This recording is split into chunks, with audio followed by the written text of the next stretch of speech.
कैसे हैं आप सभी। आज का जो हमारा वीडियो लेक्चर है इसमें हम लोग लेक्चर 6 जो लक्ष्मीकांत का चल रहा था उसके बारे में डिस्कस करेंगे। साथ ही साथ आपको ये ध्यान देना है कि इसमें मैं वही मैंने पिछली वीडियो में एक गलती कर दी थी, आपने गौर भी किया होगा। मैंने बोला था कि मैं वही टॉपिक पढ़ाऊंगा जो प्रीलिम्स के लिए इम्पोर्टेंट नहीं है। थोड़ा सा इस प्रकार का कुछ वर्ड यूज़ किया गया था, माफ़ कीजिएगा। उस जगह वो जो शब्द मैं बोलना चाह रहा था वो ये था, वो गलती से मैंने बोल दिया था कि भाई इसमें वही चीज़ें कवर की जाएंगी जो आपकी प्री यानी पेपर 1 में आएंगी, ना कि पेपर 2 में। क्योंकि पेपर 2 के लिए एक्सप्लेन करना पड़ेगा, है ना। कुछ टॉपिक्स हैं जैसे जुडिशियल एक्टिविटीज़ में, जुडिशियल रिव्यू, है ना, कि क्या होता है ये। तो ये सारा चीज़ तो पेपर 2 का हिस्सा है। या फिर 11th 12th की जो इंडियन कॉन्स्टिट्यूशन नेटवर्क और पॉलिटिकल थ्योरी वाला है। तो मैं ये बोलना चाह रहा हूँ कि ये जो हमारा जो टॉपिक है ना, ये पेपर 1 के लिए। मैं फिर से बोल दूँ कि after we can say like in 2021 का जो CAPF का होगा उसमें हम लोग पूरा कोर्स रन करवाएंगे, है ना। पूरा कोर्स रन करवाएंगे जिसमें बहुत सारे बच्चों और सिक्योरिटी की भी क्लासेस ली जाएंगी। I will try. तो चलिए शुरू करते हैं। मैं बता दूं कि हमारा जो 2018 था साल, हमारे इंस्टीट्यूट के लिए बहुत गोल्डन ईयर था, जिसमें 120 सिलेक्शंस हुए थे बच्चों का with the flying colors. Now he is our mentor, ex-assistant commandant, Dr. Prasant Jagtap in CISF. Some fact about him. Now he is a passionate teacher, professional soldier, and qualified doctor and psychologist. So he is an MBBS MA psychology by qualification and pursuing MA security and defense laws from Nalsar University of Law. Author of 3 best-selling books for CAPFSC preparation for MC Grahil. And now he joined CISF in 2014 after cracking UPSC CAPF SC 2012 with All India rank 80. And he has served in the CISF for 5 years as assistant commandant. He has previously worked as medical officer class 1 with the government of Maharashtra and as assistant lecturer in forensic medicine in RCSM government medical college Kolhapur Maharashtra. मैं अपने बारे में आपको बता दूं। I have a 5 year of teaching experience both online and offline institutions. And I pursued MBA HR from FMSTU New Delhi, preparing for UPSC CSE with PSIR. Last year I appeared in UPSC CSE interview. So now our topic is, Central Council of Minister. मैं आपको कुछ चीज़ें बताना चाह रहा था जो आपके लिए काफ़ी इंपॉर्टेंट है, कि इसमें जो सबसे बड़ा जो टॉपिक हम लोग का होने वाला है वो है पार्लियामेंट का। तो थोड़ा सा ध्यान से आप लोग सुनिएगा, क्योंकि पार्लियामेंट का जो टॉपिक है हमारे लिए काफ़ी इंपॉर्टेंट है ना। उससे संबंधित क्वेश्चन भी बहुत ज़्यादा आती है। अब बहुत लोग बच्चों को समझ में भी नहीं आती है, हम लोग बहुत आसानी से उसको कवर करेंगे। देखिए, भारत के संविधान में सरकार के संसदीय व्यवस्था यानी ब्रिटिश मॉडल पर आधारित है। हमारी जो पॉलिटिकल और जो एडमिनिस्ट्रेटिव जो सिस्टम है उसका जो मुख्य कार्यकारी अधिकारी मंत्री परिषद होती है, जिसका नेतृत्व, है ना, जिसको लीड प्रधानमंत्री करता है। संविधान में संसदीय व्यवस्था के सिद्धांत विस्तार से नहीं लिए गए हैं, ठीक है। लेकिन यहाँ पे 2 अनुच्छेद जैसे कि 74 और 75 में इसके बारे में क्या है, संक्षिप्त और सामान्य जो है एक्सप्लेनेशन है। तो आर्टिकल 74 में जो मंत्री परिषद है जो उससे संबंधित है, जबकि अनुच्छेद 75 मंत्रियों की नियुक्ति, कार्यकाल, उत्तरदायित्व और अर्हताओं, जिसको हम बोल सकते हैं qualification, auth and salary, pension से संबंधित है। संवैधानिक प्रावधान क्या है, अनुच्छेद जो 74 है, राष्ट्रपति की सहायता एवं परामर्श और सलाह देने के लिए मंत्री परिषद। तो इसमें क्या है कि राष्ट्रपति को सहायता और सलाह देने हेतु एक मंत्री परिषद होगी जिसका प्रधान प्रधानमंत्री होगा। राष्ट्रपति मंत्री परिषद के परामर्श के अनुसार ही कार्य करेगा। हालांकि यदि राष्ट्रपति चाहे तो एक बार मंत्री परिषद से पुनर्विचार करने के लिए कह सकता है, रिकंसीडर करने के लिए। लेकिन मंत्री परिषद द्वारा दोबारा भेजने पर राष्ट्रपति उसकी सलाह एवं अनुसार कार्य करेगा। और अब यहाँ पे ध्यान देना कि मैं इसको जल्दी जल्दी कंप्लीट कर रहा हूँ, ठीक है। इसको मैं एक्सप्लेन जो होता है ना, समय देगा कि एक टॉपिक को एक ही संवैधानिक प्रावधान समझाने में 10 मिनट लिए 12 मिनट, वही हमारे पास समय नहीं है। मैंने पहले ही बोल दिया आपको ना, मंत्रियों द्वारा राष्ट्रपति को दी गई सलाह की जांच किसी न्यायालय द्वारा नहीं की जा सकती। ये चीज़ आप ध्यान दीजिएगा, बहुत सारे बच्चे कंफ्यूज हो जाते हैं जो स्टेटमेंट बेस्ड क्वेश्चन आती है। नाउ आर्टिकल 75 मंत्रियों के बारे में अन्य उपबंध भी हैं, जैसे प्रधानमंत्री की जो इलेक्शन हो गया, नियुक्ति राष्ट्रपति करेगा, मतलब जो हम बोल सकते हैं ऑथ हो गया। और अन्य मंत्रियों की नियुक्ति में राष्ट्रपति प्रधानमंत्री की सलाह पर करेगा। वहीं प्रधानमंत्री सहित मंत्रिपरिषद के सदस्यों की कुल संख्या लोकसभा की कुल संख्या के 15% से अधिक नहीं होगी। और इस उपबंध का समावेश 91वें संविधान संशोधन बिल यानी बोल सकते हैं 91st कॉन्स्टिट्यूशनल अमेंडमेंट बिल 2003 द्वारा किया गया है ना। ये चीज़ ध्यान दीजिएगा। और एक चीज़ जो सबसे इंपॉर्टेंट है कि संसद के किसी भी सदन का किसी भी राजनीतिक दल का सदस्य यदि दल बदल के आधार पर संसद की सदस्यता के अयोग्य अगर करता है तो उसके उस आधार पर उसकी अयोग्यता घोषित कर दी जाएगी। या फिर ये बोल सकते हैं कि अगर दल बदल के आधार पर संसद की सदस्यता के अयोग्य घोषित कर दिया जाएगा तो ऐसा सदस्य मंत्री पद के लिए भी अयोग्य होगा। मंत्री राष्ट्रपति के प्रसाद पर्यंत पद पर धारण करेगा, है ना, मतलब राष्ट्रपति के समक्ष करेगा और सामने। और मंत्रिपरिषद लोकसभा के प्रति सामूहिक रूप से उत्तरदायी होगा, है ना, कलेक्टिव रिस्पॉन्सिबिलिटी। वहीं राष्ट्रपति और मंत्रियों को पद एवं गोपनीयता की शपथ दिलाएगा। और कोई मंत्री जो निरंतर 6 महीने के किसी अवधि तक संसद के किसी सदन का सदस्य नहीं है, उस अवधि की समाप्ति पर मंत्री नहीं रहेगा, है ना। मंत्रियों के वेतन भत्ते संसद द्वारा निर्धारित किए जाएंगे, मतलब जो प्रिविलेजेस हैं। आर्टिकल 77 भारत सरकार द्वारा कार्यवाहियों का संचालन। देखिए, भारत सरकार को ये जो समस्त कार्यपालक कार्यवाहियाँ जो है वो राष्ट्रपति के नाम से की जाएगी और उसी प्रकार अभिव्यक्त होगी। और वहीं पर राष्ट्रपति के नाम से पारित आदेशों तथा अन्य दस्तावेजों को इस प्रकार अभी अधिप्रमाणित किया जाएगा जैसे कि मान लीजिए कि राष्ट्रपति द्वारा बनाए जाने वाले नियमों में निर्दिष्ट हो, मेंशन हो। इसके अतिरिक्त इसका इस प्रकार अधिप्रमाणित किए गए किसी आदेश अथवा प्रपत्र की वैधता पर इस आधार पर कोई प्रश्न नहीं किया जाएगा कि उक्त आदेश या फिर हम बोल सकते हैं प्रपत्र राष्ट्रपति द्वारा निर्मित या निष्पादित है। वही जो प्रेसिडेंट होंगे, राष्ट्रपति भारत सरकार की कार्यवाहियों को यानी फंक्शंस को सुगम बनाने के लिए साथ ही मंत्रियों के बीच कार्यों का आवंटन करने के लिए यानी डिस्ट्रीब्यूट करने के संबंध में नियम बनाएंगे। वहीं आर्टिकल 78 जो है वो प्रधानमंत्री के कर्तव्य की बात करता है। तो प्रधानमंत्री का यह कर्तव्य हो गया कि वह राष्ट्रपति को संघ के प्रशासन से संबंधित मामलों के बारे में मंत्रिपरिषद द्वारा लिए गए निर्णयों तथा विधायन के प्रस्तावों के बारे में सूचित करें।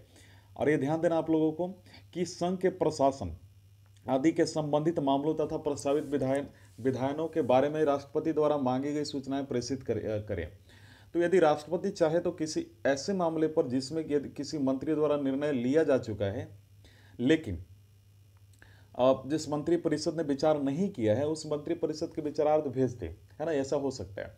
वहीं आर्टिकल 88 की बात करें तो सदन में मंत्रियों के अधिकार की बात करता है। तो प्रत्येक मंत्री को किसी भी सदन में बोलने तथा कार्यवाही में भाग लेने का अधिकार होगा, है ना। उसे दोनों सदनों को संयुक्त बैठक तथा संसदीय समिति जिसका सदस्य बनाया गया हो कि बैठक में भी भाग लेने का अधिकार होगा, लेकिन उसे मत देने का अधिकार नहीं होगा।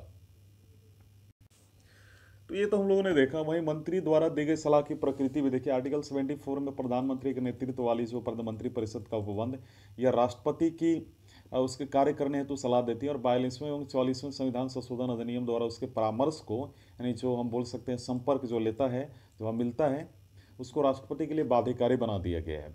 वहीं मंत्रियों द्वारा राष्ट्रपति को दी गई सलाह की जांच किसी अन्य न्यायालय द्वारा नहीं की जा सकती। ये चीज़ का आप थोड़ा ध्यान देंगे। और यह उपबंध जो है राष्ट्रपति एवं मंत्रियों के बीच एक अतरंग और एक हम बोल सकते हैं ना कि जैसे गोपनीय संबंधों पर बल देता है। तो वहीं 1971 में उच्चतम न्यायालय ने कहा था कि लोकसभा के विघटन होने के पश्चात भी इसके बाद भी मंत्रिपरिषद डिसॉल्व नहीं होगा हम बोल सकते हैं। तो आर्टिकल 74 में ये मैंडेटरी है कि राष्ट्रपति अपनी कार्यकारी शक्ति का प्रयोग बिना मंत्रिमंडल के सहायता एवं सलाह के नहीं कर सकता।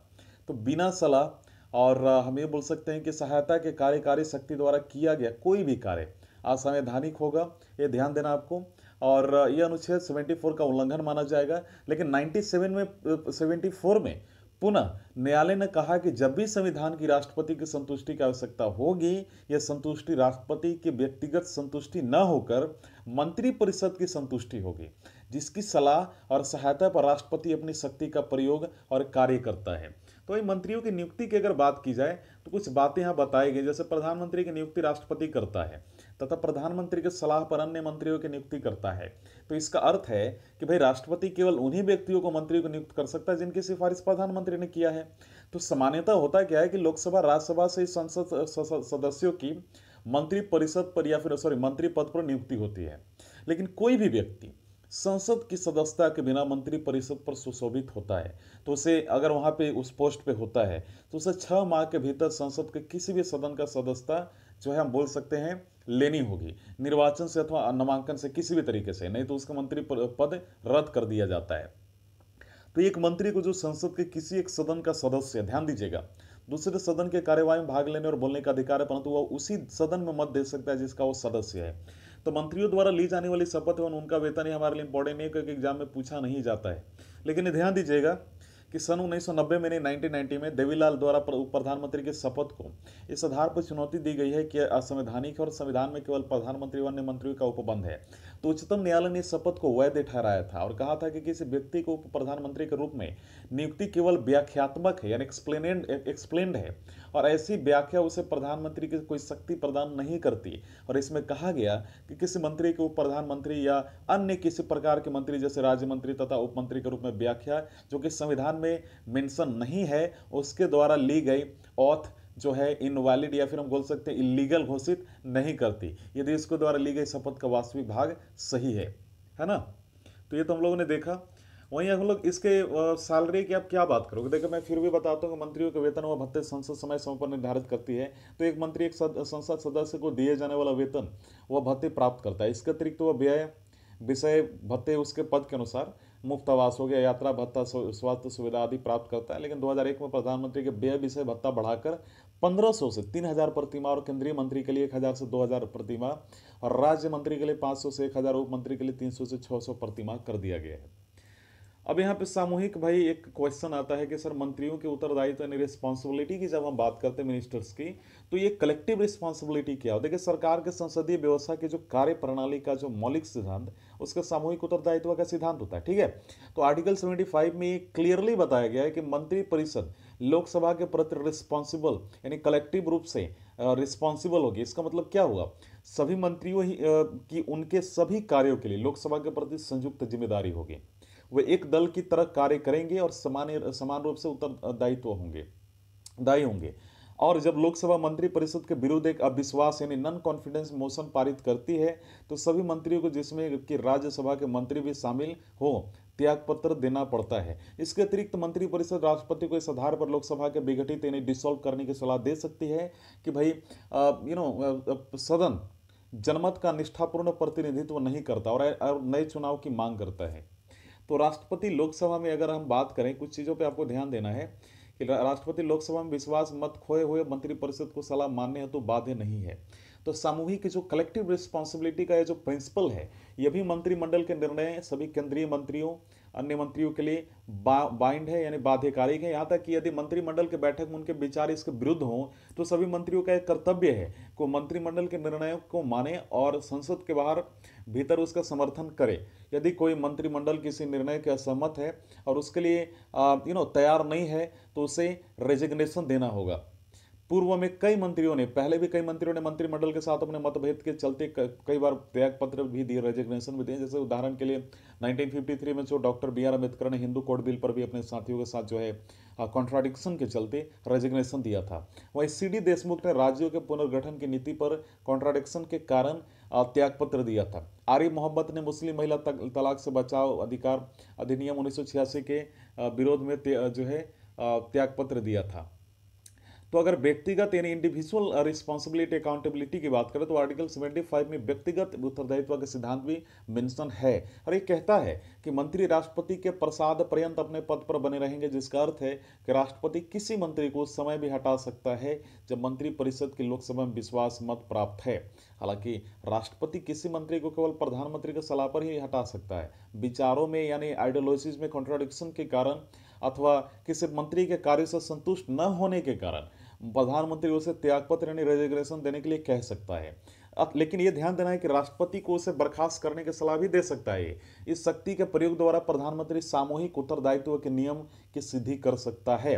तो इस संदर्भ में डॉक्टर बी आर अम्बेडकर ने भी बोला था कि कलेक्टिव रिस्पॉन्सिबिलिटी केवल प्रधानमंत्री की सहायता से प्राप्त किया जा सकता है ना। इसलिए जब तक हम ऐसे कार्यालयों को निर्मित न करें और उसे मंत्रियों को नामित और बर्खास्त करने की शक्तियां प्रदान न करें, सामूहिक उत्तरदायित्व नहीं हो सकता। ये फिर एक जुमला हो जाएगा। तो ये सारी चीज़ें हैं।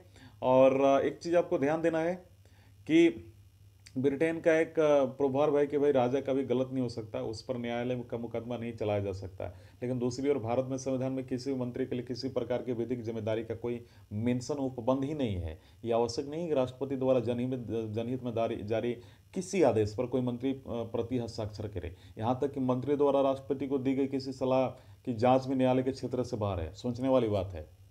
तो मंत्री परिषद की जो संरचना है, यानी हम बोल सकते हैं कॉम्पोजिशंस ऑफ मिनिस्टर, जो सबसे इंपॉर्टेंट आपके लिए काउंसिल ऑफ मिनिस्टर है ना। देखिए, मंत्री परिषद में मंत्रियों को 3 श्रेणी होती है भाई। पहला तो कैबिनेट मंत्री, राज्य मंत्री और उप मंत्री। उनके बीच का अंतर है उनका पदक्रम, वेतन और राजनीतिक महत्व। तो इनका सभी प्रमुख होता है प्रधानमंत्री, आपको मालूम है, जो सरकार का उच्चतम जो कार्यकारी है। और जो इम्पोर्टेंट जो है, जो मैं वही आपको बताऊंगा इसमें। अच्छा, एक चीज़ और आपको ध्यान देना है कि मंत्रियों की एक और श्रेणी भी है जिसे संसदीय सचिव कहा जाता है। वह मंत्री परिषद की अंतिम श्रेणी में आते हैं, जिसे मंत्रालय भी कहा जाता है। हालांकि एक चीज ध्यान देना है कि 1967 से राजीव गांधी के सरकार के प्रथम विस्तार को छोड़कर कोई भी संसदीय सचिव नियुक्त नहीं किया गया है। यह भी ध्यान देना, एग्जाम में आता है ये सब, है ना। तो मंत्री परिषद बना मंत्रिमंडल। भाई बहुत सारे को बीच में कंफ्यूजन है कि सर मंत्री परिषद और मंत्रिमंडल क्या होता है, कैबिनेट मिनिस्टर और काउंसिल ऑफ मिनिस्टर। देखिए, इसमें क्या है कि दोनों शब्द अक्सर एक दूसरे के लिए प्रयोग किए जाते हैं, परंतु इनमें एक निश्चित अंतर है।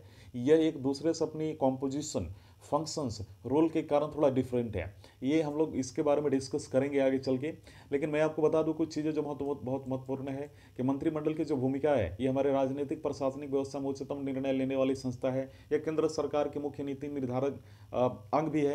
यह केंद्र सरकार को उच्च कार्यकारिणी बोल सकते हैं अंग है। ये केंद्र सरकार को उच्च ये केंद्रीय प्रशासन के मुख्य समन्वयक है। यह राष्ट्रपति के सलाहकारी संस्था तथा इसका परामर्श उस पर बाध्यकारी है। यह मुख्य आपदा प्रबंधन और सभी आपातकालीन स्थितियों से निपटती है। यह सभी बड़े विधायी और वित्तीय मामलों में निपटती है। यह उच्चतम स्तर पर जैसे संवैधानिक अधिकारी और वरिष्ठ सचिवालय प्रशासकों की नियुक्ति को नियंत्रित करता है। और यह विदेशी नीतियों और विदेशी मामलों को देखती है। तो भूमिका का वर्णन यहाँ पे कोई इंपॉर्टेंट नहीं है, लेकिन मैं बता दूं कि रेमचे म्योर ने कहा था कि राज रूपी जहाज की स्टीयरिंग व्हील बताया है उन्होंने इसको, काउंसिल ऑफ मिनिस्टर को। लोवेल ने कहा था कि कैबिनेट राजनीतिक वास्तु की आधार है। वहीं सर जॉन मैरियट ने कहा था कि कैबिनेट वह धुरी है, वह बोल सकते हैं हम कि व्हील है जिसके चारों ओर पूरी राजनीतिक मशीनरी घूमती है ना। वहीं मंत्री परिषद और मंत्रिमंडल में क्या अंतर होता है, थोड़ा समझिए, क्योंकि बहुत इंपॉर्टेंट है। देखिए, मंत्री परिषद एक बहुत बड़ा निकाय है जिसमें 60 से 70 मंत्री होते हैं। ये चीज़ तो ऑलरेडी क्लास 9th में मेंशन आप लोग पढ़े होंगे शायद, वो जो सिविक्स वाली किताब है। ये एक लघु निकाय है जिसमें 15 से 20 मंत्री होते हैं। इसमें मंत्रियों की 3 श्रेणियाँ, यानी समझ में आ रहा है आपको। कैबिनेट मंत्री, राज्य मंत्री और उप मंत्री होता है। वहीं मंत्रिमंडल में केवल कैबिनेट मंत्री शामिल होते हैं। तो यह मंत्री परिषद का एक भाग है। तो अगर मंत्री परिषद की बात करें तो सरकारी कार्य होते एक साथ बैठक नहीं करती, इसका कोई सामूहिक कार्य नहीं है। लेकिन मंत्रिमंडल की बात की जाए, एक निकाय की तरह है। यह सामान्यतः हफ्ते में एक बार बैठक करती है और सरकारी कार्यों के संबंध में निर्णय करती है। इसके कार्यकाल सामूहिक होते हैं, यह ध्यान देना है। वहीं मंत्री परिषद में इसमें सभी शक्तियां प्राप्त है, परंतु कागजों में। लेकिन यहाँ पे ये वास्तविक रूप से मंत्री परिषद की शक्तियों का प्रयोग करती है और इसके लिए कार्य करती है। लेकिन इसके कार्यों का निर्धारण मंत्रिमंडल करता है, मंत्री परिषद का। वही यहाँ पे क्या होता है मंत्रिमंडल में कि मंत्री परिषद को राजनैतिक निर्णय लेकर निर्देश देती है तथा निर्देश सभी मंत्रियों पर बाध्यकारी होते हैं। एग्जाम्पल के रूप में देख लो, फाइनेंस मिनिस्टर, डिफेंस मिनिस्टर जो भी है ना, ये जो गिने चुने जो और हाई लेवल के जो मिनिस्टर्स होते हैं, है ना, इसके नीचे भी तो कोई है, इसके नीचे भी तो है जो ऑलरेडी जो पार्टी मीटिंग्स होती है उसमें सब शामिल होते हैं।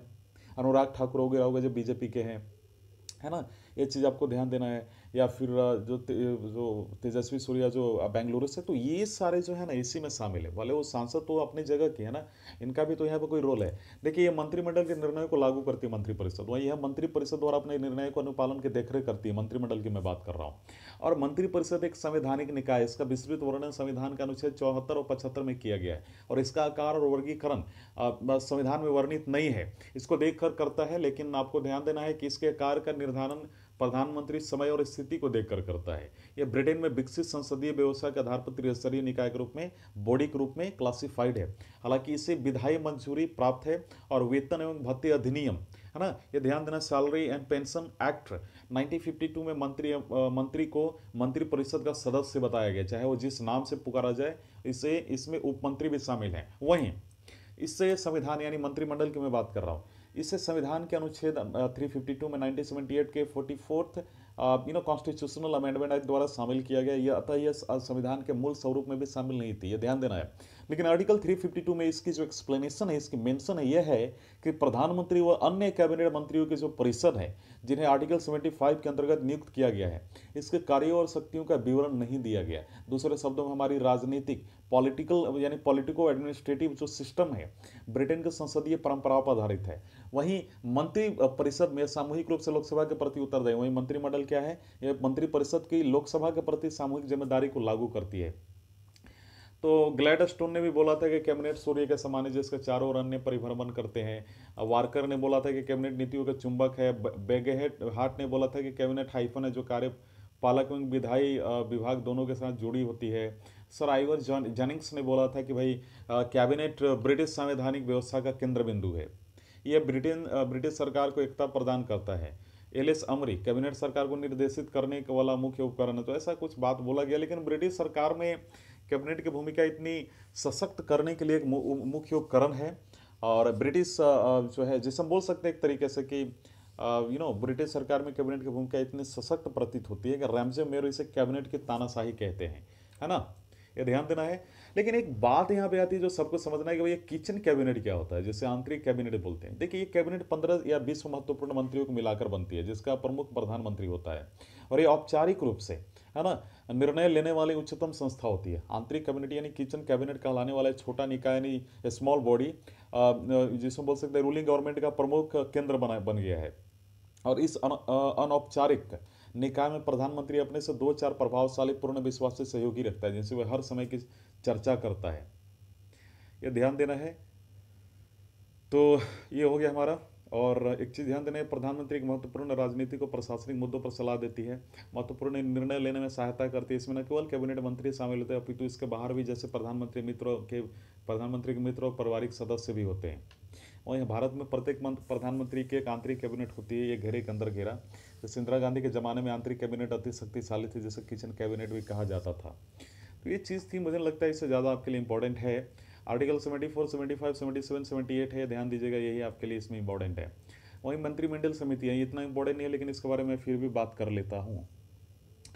देखिए किचन ये सो कैबिनेट कमेटी जो है, इसके बारे में जानिए, ये बहुत बड़ा है, इसके लिए आपको ध्यान देना है। मैं बता दूँ इसमें जो मंत्रिमंडल की जो समितियां होती हैं ना, इसको लेकर उतना इम्पोर्टेंट, लेकिन मैं बताता हूँ कि 1994 में निम्नलिखित 13 मंत्रिमंडलीय समितियां कार्यरत थी। राजनीतिक मामलों की मंत्रिमंडलीय समितियां, कैबिनेट कमेटी जिसे बोल सकते हो। नेचुरल जो पर्सपेक्टिव को लेकर जो कैबिनेट कमेटी बनी थी, संसदीय मामलों को लेकर, मंत्रिमंडल की नियुक्ति को लेकर, आवास के लिए, विदेशी निवेश के लिए, औषधि दुरुपयोग नियंत्रण के लिए, जो नशीली दवाओं के सेवन पर नियंत्रण से संबंधित है, के प्राइस को लेकर, अल्पसंख्यक कल्याण के लिए, माइनॉरिटी वेलफेयर को लेकर, फाइनेंशियल अफेयर्स को लेकर, इकोनॉमिक अफेयर जिसे बोल सकते हैं आप, व्यापार और निवेश को लेकर, एक्सपेंडिचर को लेकर, बेसिक स्ट्रक्चर को लेकर, और 10 अभी क्या है 2013 में 10 समितियां ही अस्तित्व में थी। आर्थिक मामलों वाला, कीमतों वाला, राजनीतिक मामलों वाला, है ना, मंत्रिमंडल की नियुक्ति वाला, सुरक्षा के लिए, और WTO के मामलों वाला, निवेश के लिए, UIDAI के यानी unique identification authority of India वाला, और संसदीय मामलों वाला, एकोमोडेशन वाला, ये सारा सब चर्चा में था। लेकिन वर्तमान में 2016 में निम्नलिखित 6 मंत्रिमंडल समितियां कार्यरत हैं। तो ध्यान देना कि राजनीतिक मामलों की मंत्रिमंडल समिति हो गई, पॉलिटिकल अफेयर्स का, इकोनॉमिक अफेयर्स का, है ना, कैबिनेट की जो सिलेक्शन होती है उसके लिए, जिसको बोल सकते हैं सुरक्षा वाला, संसदीय मामलों के आवास के लिए मंत्रिमंडलीय समिति, ये सारा चीज़ है। तो ये आपको ध्यान देना है कि जो हम लोग 4 में से 3 ऐसी है मंत्रिमंडल जो कि प्रधानमंत्री करते हैं, है ना, मतलब कौन कौन, राजनीतिक मामलों वाला, है ना, राजनीतिक परिस्थिति को मामले को देख ले करती है। आर्थिक मामलों की समिति आर्थिक क्षेत्र की सरकारी गतिविधियों को निर्देशित करती है।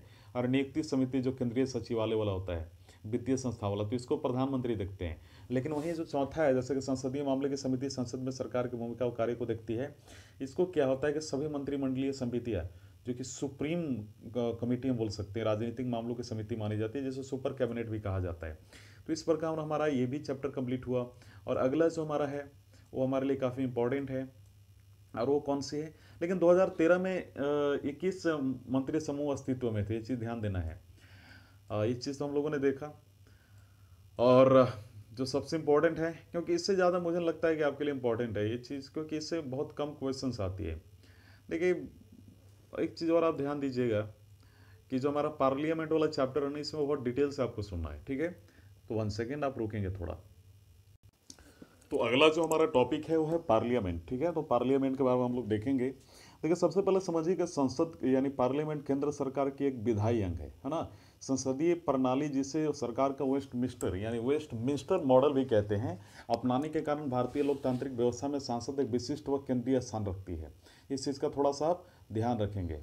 और संविधान के 5वें भाग के अंतर्गत अनुच्छेद जो 79 है, आर्टिकल 79 और 122 में संसद के गठन, संरचना, अवधि, अधिकारियों, प्रक्रिया, विशेषाधिकार व शक्ति आदि के बारे में वर्णन किया गया है, ठीक है। तो संविधान के अनुसार भारत की संसद के 3 अंग है, राष्ट्रपति, लोकसभा और राज्यसभा। तो 1954 में राज्य परिषद एवं जनता का सदन के स्थान पर क्रमशः राज्यसभा एवं लोकसभा शब्द को अपनाया गया, और राज्यसभा उच्च सदन कहलाता है, तो दूसरे चैम्बर या बड़ों की जो हम बोल सकते हैं सभा।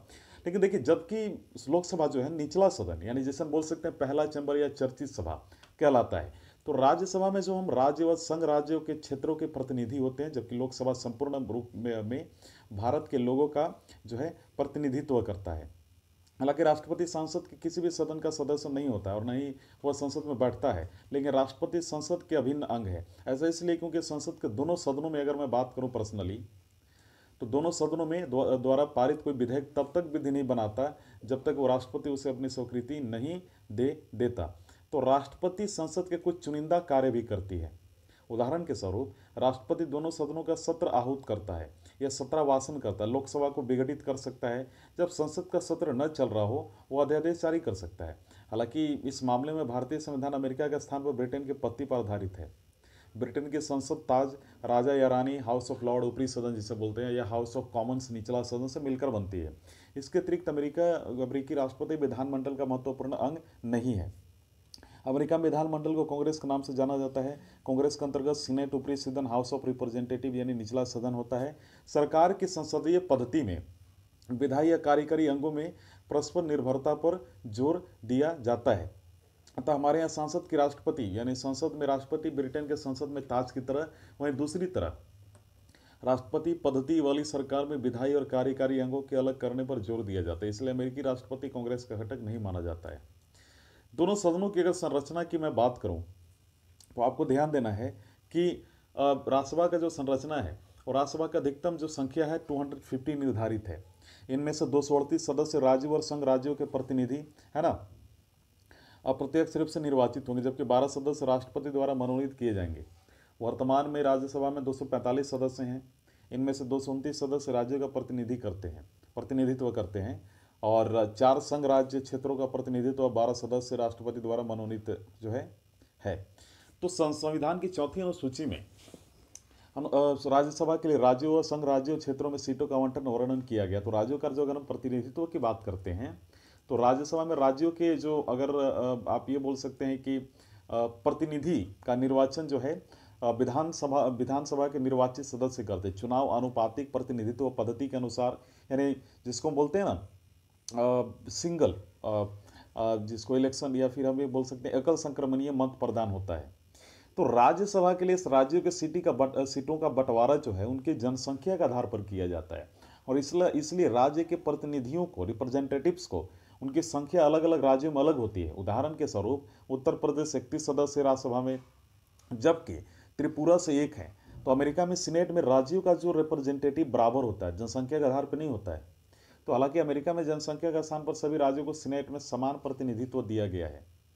अमेरिकी सीनेट में कुल 100 सीटें तथा प्रत्येक राज्य को 2 सीटें प्राप्त हैं, क्योंकि आपको मालूम है 50 स्टेट्स हैं यूएसए में।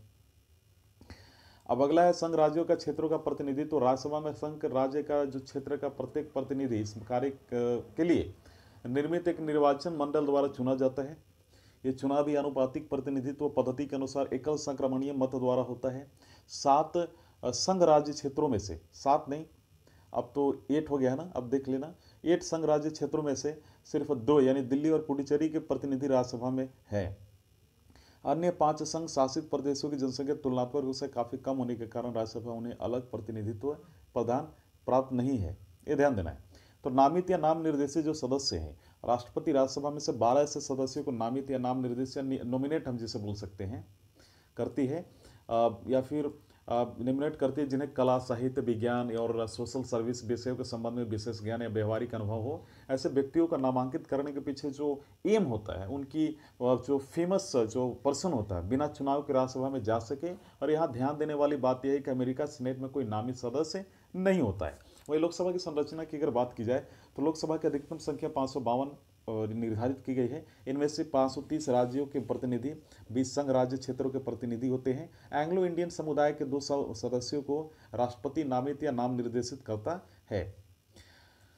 वर्तमान में लोकसभा में 545 सदस्य हैं। इनमें से 530 सदस्य राज्यों से 13 सदस्य संघ राज्य क्षेत्रों से और 2 सदस्य राष्ट्रपति द्वारा नॉमिनेट एंग्लो इंडियन समुदाय से होते हैं।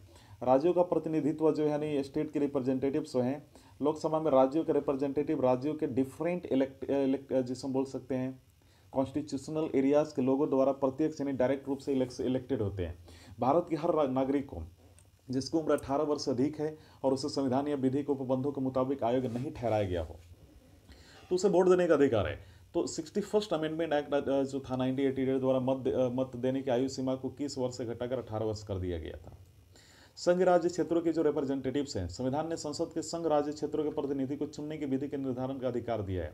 इसी के तहत संसद ने संघ राज्य क्षेत्र का अधिनियम 1965 बनाया है, जिसके तहत संघ राज्य क्षेत्रों से प्रत्येक निर्वाचन के तहत लोकसभा के सदस्य चुने जाते हैं। नामित या नाम निर्देशित सदस्य अगर एंग्लो इंडियन समुदाय के लोकसभा में पर्याप्त प्रतिनिधित्व न हो तो राष्ट्रपति समुदाय के 2 लोगों को नामित या उनका नाम यानी नॉमिनेट कर सकता है। शुरुआत में यह उपबंध 1960 तक के लिए था, लेकिन 95वें यानी 95th कॉन्स्टिट्यूशनल अमेंडमेंट एक्ट 2009 में इस उपबंध को 2020 तक बढ़ा दिया गया था। यह ध्यान देना है। तो लोकसभा के जो चुनाव प्रणाली है, लोकसभा चुनाव प्रणाली से संबंधित विभिन्न पहलू इस प्रकार, जैसे प्रादेशिक निर्वाचन क्षेत्र है ना। तो लोकसभा के लिए प्रत्येक निर्वाचन कराने के लिए सभी राज्यों को प्रादेशिक निर्वाचन क्षेत्रों में विभाजित किया गया है। इस संबंध में 2 उपबंध बनाए गए हैं। पहला कि भाई लोकसभा में सीटों का आवंटन प्रत्येक राज्य को ऐसी रीति से किया जाएगा जो स्थानों की संख्या से उस राज्य की जनसंख्या का अनुपात सभी राज्यों के लिए या फिर साथ एक ही हो। तो कहने का मतलब है कि यह उपबंध उन राज्यों पर लागू नहीं होता जिनकी जनसंख्या 60 लाख से कम है। वहीं प्रत्येक राज्य को प्रादेशिक निर्वाचन यानी रीजनल कॉन्स्टिट्यूशनल एरियाज में ऐसी रीति से विभाजित किया जाएगा कि हर एक कॉन्स्टिट्यूशनल एरिया की जो पॉपुलेशन है उसको आवंटित स्थानों की संख्या से अनुपात समस्त राज्यों में या फिर हम बोल सकते हैं साध्य एक ही हो। तो संक्षेप में अगर मैं बात करूं तो संविधान सुनिश्चित करता है कि राज्यों के बीच या फिर उस राज्य के प्रादेशिक निर्वाचन क्षेत्रों के बीच प्रतिनिधित्व में एकरूपता हो। तो जनसंख्या से आशय क्या है? अंतिम जनसंख्या की जनगणना से है, जिसकी सुसंगत आंकड़े कुछ प्रकाशित हो गए हैं। तो प्रत्येक जो जनगणना के पश्चात पुनः समायोजन भी होता है। तो प्रत्येक जनगणना के समाप्ति द्वारा पुनः समायोजन किया जाता है। तो राज्यों को लोकसभा में स्थानों का आवंटन, प्रत्येक राज्य का प्रादेशिक निर्वाचन क्षेत्रों में विभाजन, संसद को यह अधिकार है कि वह इसके लिए प्राधिकार और रीति का निर्धारण करे। तो इसके तहत संसद ने 1952, 1962, 1972, 2002 में परिसीमन आयोग अधिनियम लागू किए।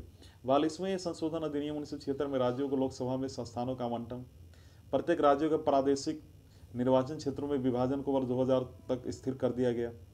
1971 की जनगणना के आधार पर इस प्रतिबंध को 84वें संशोधन अधिनियम 2001 में अगले 25 वर्षों यानी 2026 तक के लिए बढ़ा दिया गया है ना।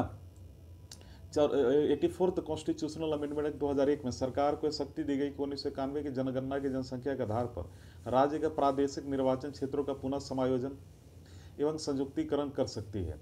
बाद में 27वें यानी 87th कॉन्स्टिट्यूशनल अमेंडमेंट एक्ट 2003 में निर्वाचन क्षेत्र का जो है परिसीमन 2001 की जनगणना के आधार पर करने के लिए कहा गया, न कि 1991 की जनगणना के आधार पर। हालांकि इस तरह के बदलाव राज्यों को लोकसभा में स्थानों के आवंटन के संख्या को बिना बदले किए जाते हैं। अनुसूचित जाति या जनजाति के सीटों का आरक्षण की भी मैं बात करता हूँ। हालांकि संविधान में किसी धर्म विशेष की जो है हम बोल सकते हैं कि प्रतिनिधित्व पत्ति का त्याग किया गया, लेकिन जनसंख्या के अनुपात के आधार पर अनुसूचित जाति और जनजातियों को लोकसभा में सीटें आरक्षित की गई हैं। लेकिन इनिशियली क्या हुआ था कि आरक्षण 10 वर्षों के लिए किया गया था 1960 तक।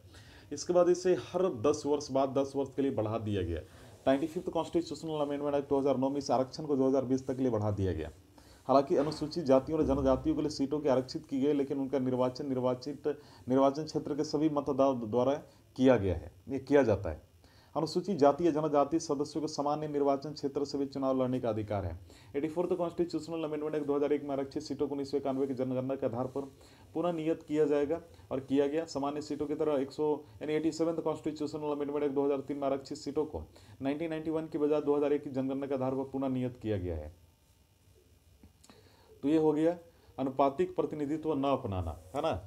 तो हालांकि संविधान में राज्यसभा के लिए अनुपातिक प्रतिनिधित्व प्रणाली अपनाई गई, लेकिन इस प्रणाली को लोकसभा में नहीं अपनाया गया, ठीक है, इसका ध्यान देना। इसकी जगह प्रादेशिक यानी रीजनल रिप्रेजेंटेटिव सिस्टम के जरिए लोकसभा के सदस्यों को निर्वाचित करने का आधार बनाया गया। लेकिन रीजनल रिप्रेजेंटेटिव सिस्टम के अंतर्गत विधानमंडल को प्रत्येक सदस्य के एक जियोग्राफिकल एरियाज का रिप्रेजेंटेटिव करता है, टेरिटरी का रिप्रेजेंटेटिव करता है, जिसे निर्वाचन क्षेत्र कहा जाता है, इलेक्टिव कॉन्स्टिट्यूंसी या फिर कॉन्स्टिट्यूशनल एरिया। प्रत्येक निर्वाचन क्षेत्र से एक प्रतिनिधि जो है निर्वाचित होता है, और ऐसे निर्वाचन क्षेत्र को एकल सदस्य निर्वाचन क्षेत्र कहते हैं। जिस प्रत्याशी को अधिक मत प्राप्त होते हैं उसे विजय घोषित किया जाता है। प्रतिनिधित्व के सामान्य बहुमत पत्ती का प्रतिनिधित्व बहुत चुनाव प्रक्रिया का प्रतिनिधित्व नहीं करता है। दूसरे शब्दों में आप ये भी बोल सकते हैं कि अल्पसंख्यकों छोटे समूह के प्रतिनिधित्व को सुरक्षित नहीं करता है ना। तो ये ध्यान देना। लेकिन एक चीज़ और मैं आपको बता दूं कि अनुपातिक प्रतिनिधित्व के दो प्रकार हैं, एकल हस्तांतरणीय मत और व्यवस्था मत या फिर दूसरा सूची व्यवस्था। तो भारत में राज्यसभा, राज्य विधान परिषद, राष्ट्रपति और उपराष्ट्रपति के निर्वाचन के लिए पहले प्रकार की व्यवस्था को अपनाया गया है, यानी एकल हस्तांतरणीय मत व्यवस्था, है ना। तो ये हम लोगों ने देख लिया। अगला जो हमारा पॉइंट है वो काफ़ी इंपॉर्टेंट है, उसके बारे में जानेंगे दोनों सदनों की अवधि के बारे में, क्योंकि हमारे लिए थोड़ा सा इंपॉर्टेंट पॉइंट है। 1 सेकेंड या तो हम लोग थोड़ा सा उस बारे में भी डिस्कस करते हैं, यानी ये हमारा हो गया है। अब चलिए आगे बढ़ते हैं हम लोग। या तो देखिए यहाँ पे ये राज्यसभा की जो अवधि है, राज्यसभा पहली बार 1952 में स्थगित यानी स्थापित यानी उस समय स्टैब्लिश्ड हुआ था। याद रखना, निरंतर चलने वाली संस्था है, यानी ये एक क्या है, इंडिपेंडेंट यानी हम बोल सकते हैं एक अस्थायी संस्था है। इसका ये विघटन नहीं होता है ना। किंतु इसके 1/3 सदस्य हर दूसरे वर्ष रिटायर हो जाते हैं, और ये सीटें चुनाव के द्वारा फिर भरी जाती हैं, और राष्ट्रपति द्वारा हर तीसरे वर्ष के शुरुआत में मतलब मनोचयन होता है, उनके अनुसार चयन होता है। सेवानिवृत्त होने वाले सदस्य कितनी बार भी चुनाव लड़ सकते हैं, नामित हो सकते हैं। तो संविधान ने राज्यसभा के सदस्यों के लिए पदावधि निर्धारित की थी, नहीं की थी, लेकिन इसे संसद पर छोड़ दिया गया था। और इसी के तहत जनप्रतिनिधित्व अधिनियम 1951 के आधार पर संसद ने कहा कि राज्यसभा के सदस्यों को पदावधि जो है 6 साल की होनी चाहिए। और इस अधिनियम ने भारत के राष्ट्रपति को पहली राज्यसभा में चुने गए सदस्यों के पदावधि कम करने का अधिकार दिया। पहले बैच में यह तय हुआ कि लॉटरी के आधार पर सदस्यों को सेवानिवृत्ति किया जाएगा, रेजिग्नेशन दिया जाएगा। इसके अलावा इस अधिनियम द्वारा राष्ट्रपति को राज्यसभा के सदस्यों के सेवानिवृत्ति के आदेश को शासित करने वाले उपबंध का जो है अधिकार भी जो है दिया गया। और लोकसभा की अवधि की अगर मैं बात करूं तो राज्यसभा से अलग लोकसभा जारी रहने वाली संस्था नहीं है। सामान्य तौर पर इसकी अवधि आम चुनाव के बाद पहली बार यानी पहली बैठक से 5 वर्ष के लिए होती है। इसके बाद ये खुद विघटित हो जाती है। हालांकि राष्ट्रपति को 5 साल से पहले किसी भी समय इसे विघटित करने का अधिकार है। इसके खिलाफ न्यायालय में चुनौती नहीं दी जा सकती है। इसके अलावा लोकसभा की अवधि आपात की स्थिति में एक वर्ष तक बढ़ाई जा सकती है, लेकिन इसका विस्तार किसी भी दशा में आपातकाल खत्म होने के बाद 6 महीने की अवधि में से अधिक नहीं हो सकता है। संसद की सदस्यता, संविधान ने संसद में चुने जाने के लिए निम्नलिखित अर्हता निर्धारित की है। उसे भारत का नागरिक होना चाहिए। उसे इस उद्देश्य के लिए चुनाव आयोग द्वारा अधिकृत किसी व्यक्ति के समक्ष शपथ लेनी होगी। अपने शपथ में सौगंध लेता है कि वह भारत के संविधान में प्रति सच्चाई, आस्था और निष्ठा रखेगा। वह भारत के संप्रभुता और अखंडता को अक्षुण्ण रखेगा। उसे राज्यसभा में स्थान के लिए कम से कम 30 वर्ष की आयु का और लोकसभा में स्थान के लिए कम से कम 25 वर्ष की आयु होनी चाहिए। उसके बाद ऐसी अन्य क्वालिफिकेशंस होनी चाहिए, एलिजिबिलिटीज होनी चाहिए जो संसद द्वारा मांगी गई हो। तो जनप्रतिनिधित्व अधिनियम 1951 में संसद ने निम्नलिखित जो है अलग अलग भी क्वालिफिकेशन डिटरमाइन किए थे, निर्धारित किए थे। जैसे कि उस व्यक्ति को राज्य संघ राज्य क्षेत्र के उस निर्वाचन क्षेत्र का पंजीकृत मतदाता होनी चाहिए। ये लोकसभा एवं राज्यसभा दोनों के निर्वाचन के लिए अनिवार्य है। तो वर्ष 2003 में सरकार ने राज्यसभा के निर्वाचन के लिए ये बाध्यता समाप्त कर दी, है ना। तो वहीं फिर 2006 में दोबारा जो सुप्रीम कोर्ट ने ये सरकार के इस निर्णय को वैलिड बताया था। लेकिन यदि कोई इंडिविजुअल है ना रिजर्व सीट पर अगर इलेक्शन लड़ता है तो या फिर लड़ना चाहता है तो उसे किसी राज्य संघ राज्य क्षेत्रों में अनुसूचित जाति या जनजाति का सदस्य होना चाहिए। हालांकि अनुसूचित जाति और जनजाति के सदस्य उन सीटों के लिए चुनाव लड़ सकते हैं जो उनके लिए आरक्षित नहीं है। लेकिन इनके लिए क्या जो है निर्भरताएं हैं। देखिए, संविधान के अनुसार कोई भी व्यक्ति संसद का सदस्य नहीं बन सकता। भाई कैसे?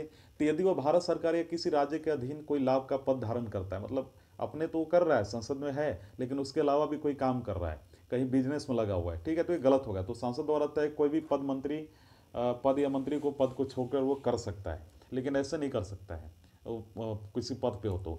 और यदि वह विकृत चित है और न्यायालय ने ऐसी घोषणा की है तो भी जो है सदस्य नहीं बन सकता है।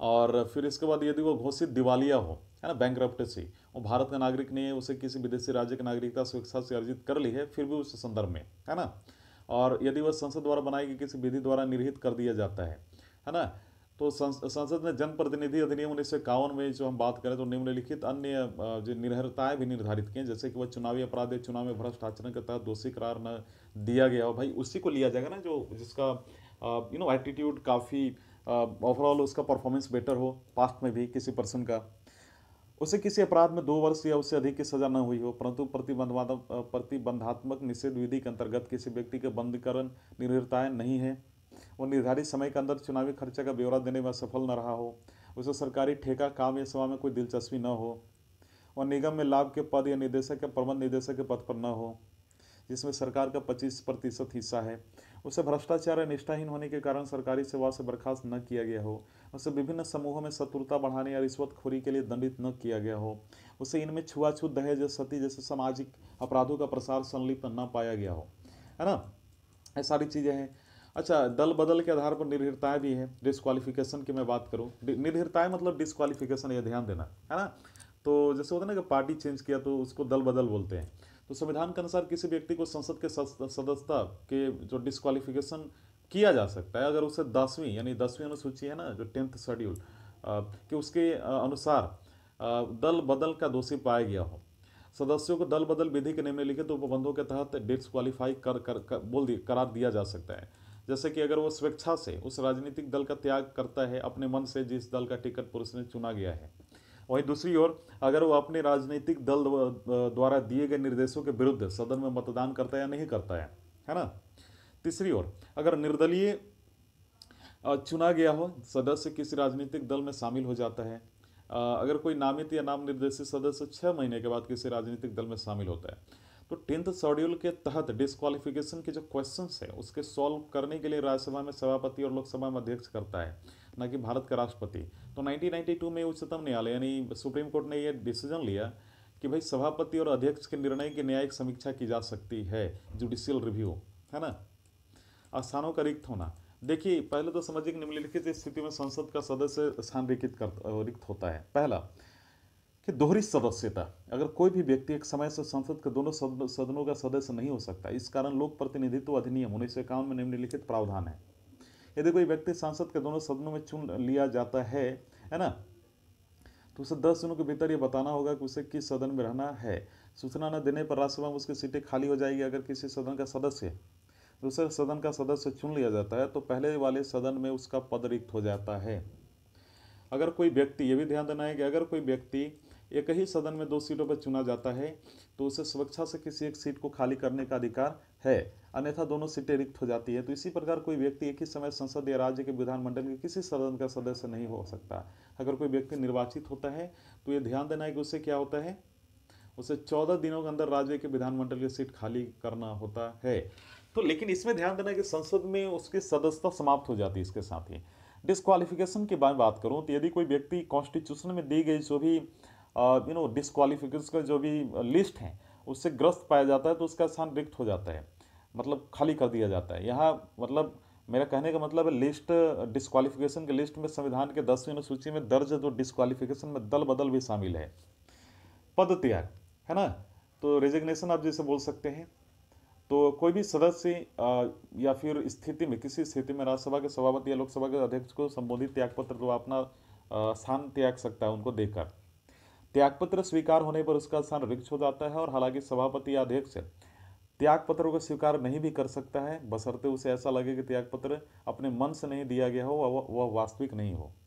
अनुपस्थिति की अगर मैं बात करूं अब्सेंस की, तो यदि कोई सदस्य सदन की अनुमति के बिना 60 दिनों की अवधि में से अधिक समय के लिए सदन के सभी बैठकों में मीटिंग्स में अगर वो अब्सेंट रहता है, तो उसे पार्लियामेंट उसका पद रिक्त घोषित कर सकता है, उसको हटा सकता है। 60 दिनों की अवधि को गणना में सदन का स्थगन और 17 वासन के लगातार 4 दिनों से अधिक अवधि को शामिल किया जाता है।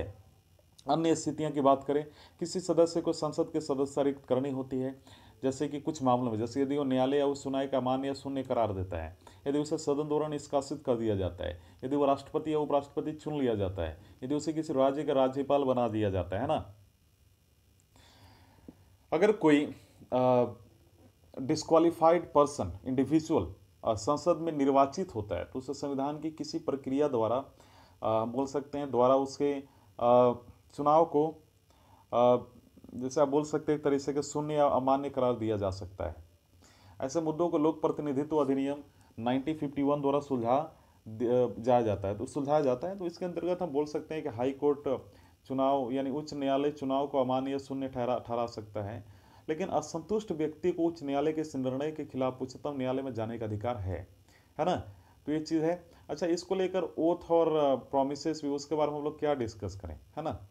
वेतन भत्ते आपको मालूम है, वही ये पूछता भी नहीं एग्जाम में, इसको छोड़ देते हैं, है ना, क्योंकि जो हमारे लिए इंपॉर्टेंट है, क्योंकि ऐसे समय भी बहुत हो जाएगा, आपका समय भी कीमती है ना। एक चीज़ ध्यान देना कि 1953 में संसद के अधिकारियों का वेतन भत्ता अधिनियम के पारित हुआ था।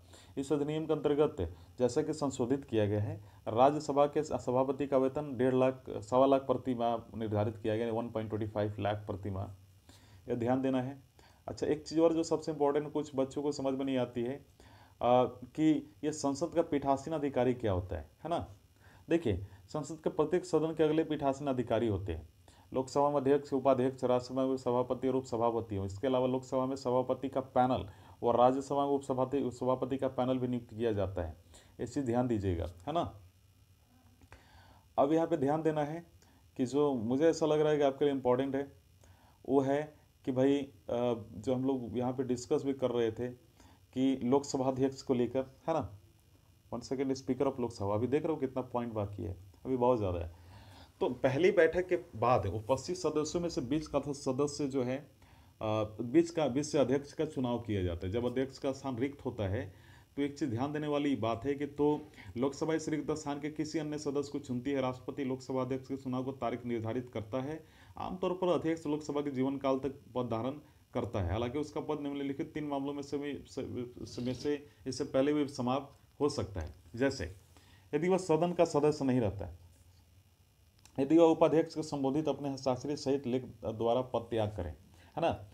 तो ये ध्यान देना है। यदि लोकसभा के तत्कालीन समस्त सदस्य बहुमत से पारित संकल्प द्वारा उसके पद से हटाएं, ऐसा संकल्प तब तक प्रस्तावित नहीं किया जाएगा जब तक उस संकल्प को प्रस्तावित करने का आज से कम 14 दिन की सूचना न दी गई हो। जब अध्यक्ष को हटाने के लिए संकल्प विचाराधीन है, तो अध्यक्ष पीठासीन, ये ध्यान देना है, पीठासीन नहीं होगा, किंतु उसे लोकसभा में बोलने और उसकी कार्रवाई में भाग लेने का अधिकार होगा।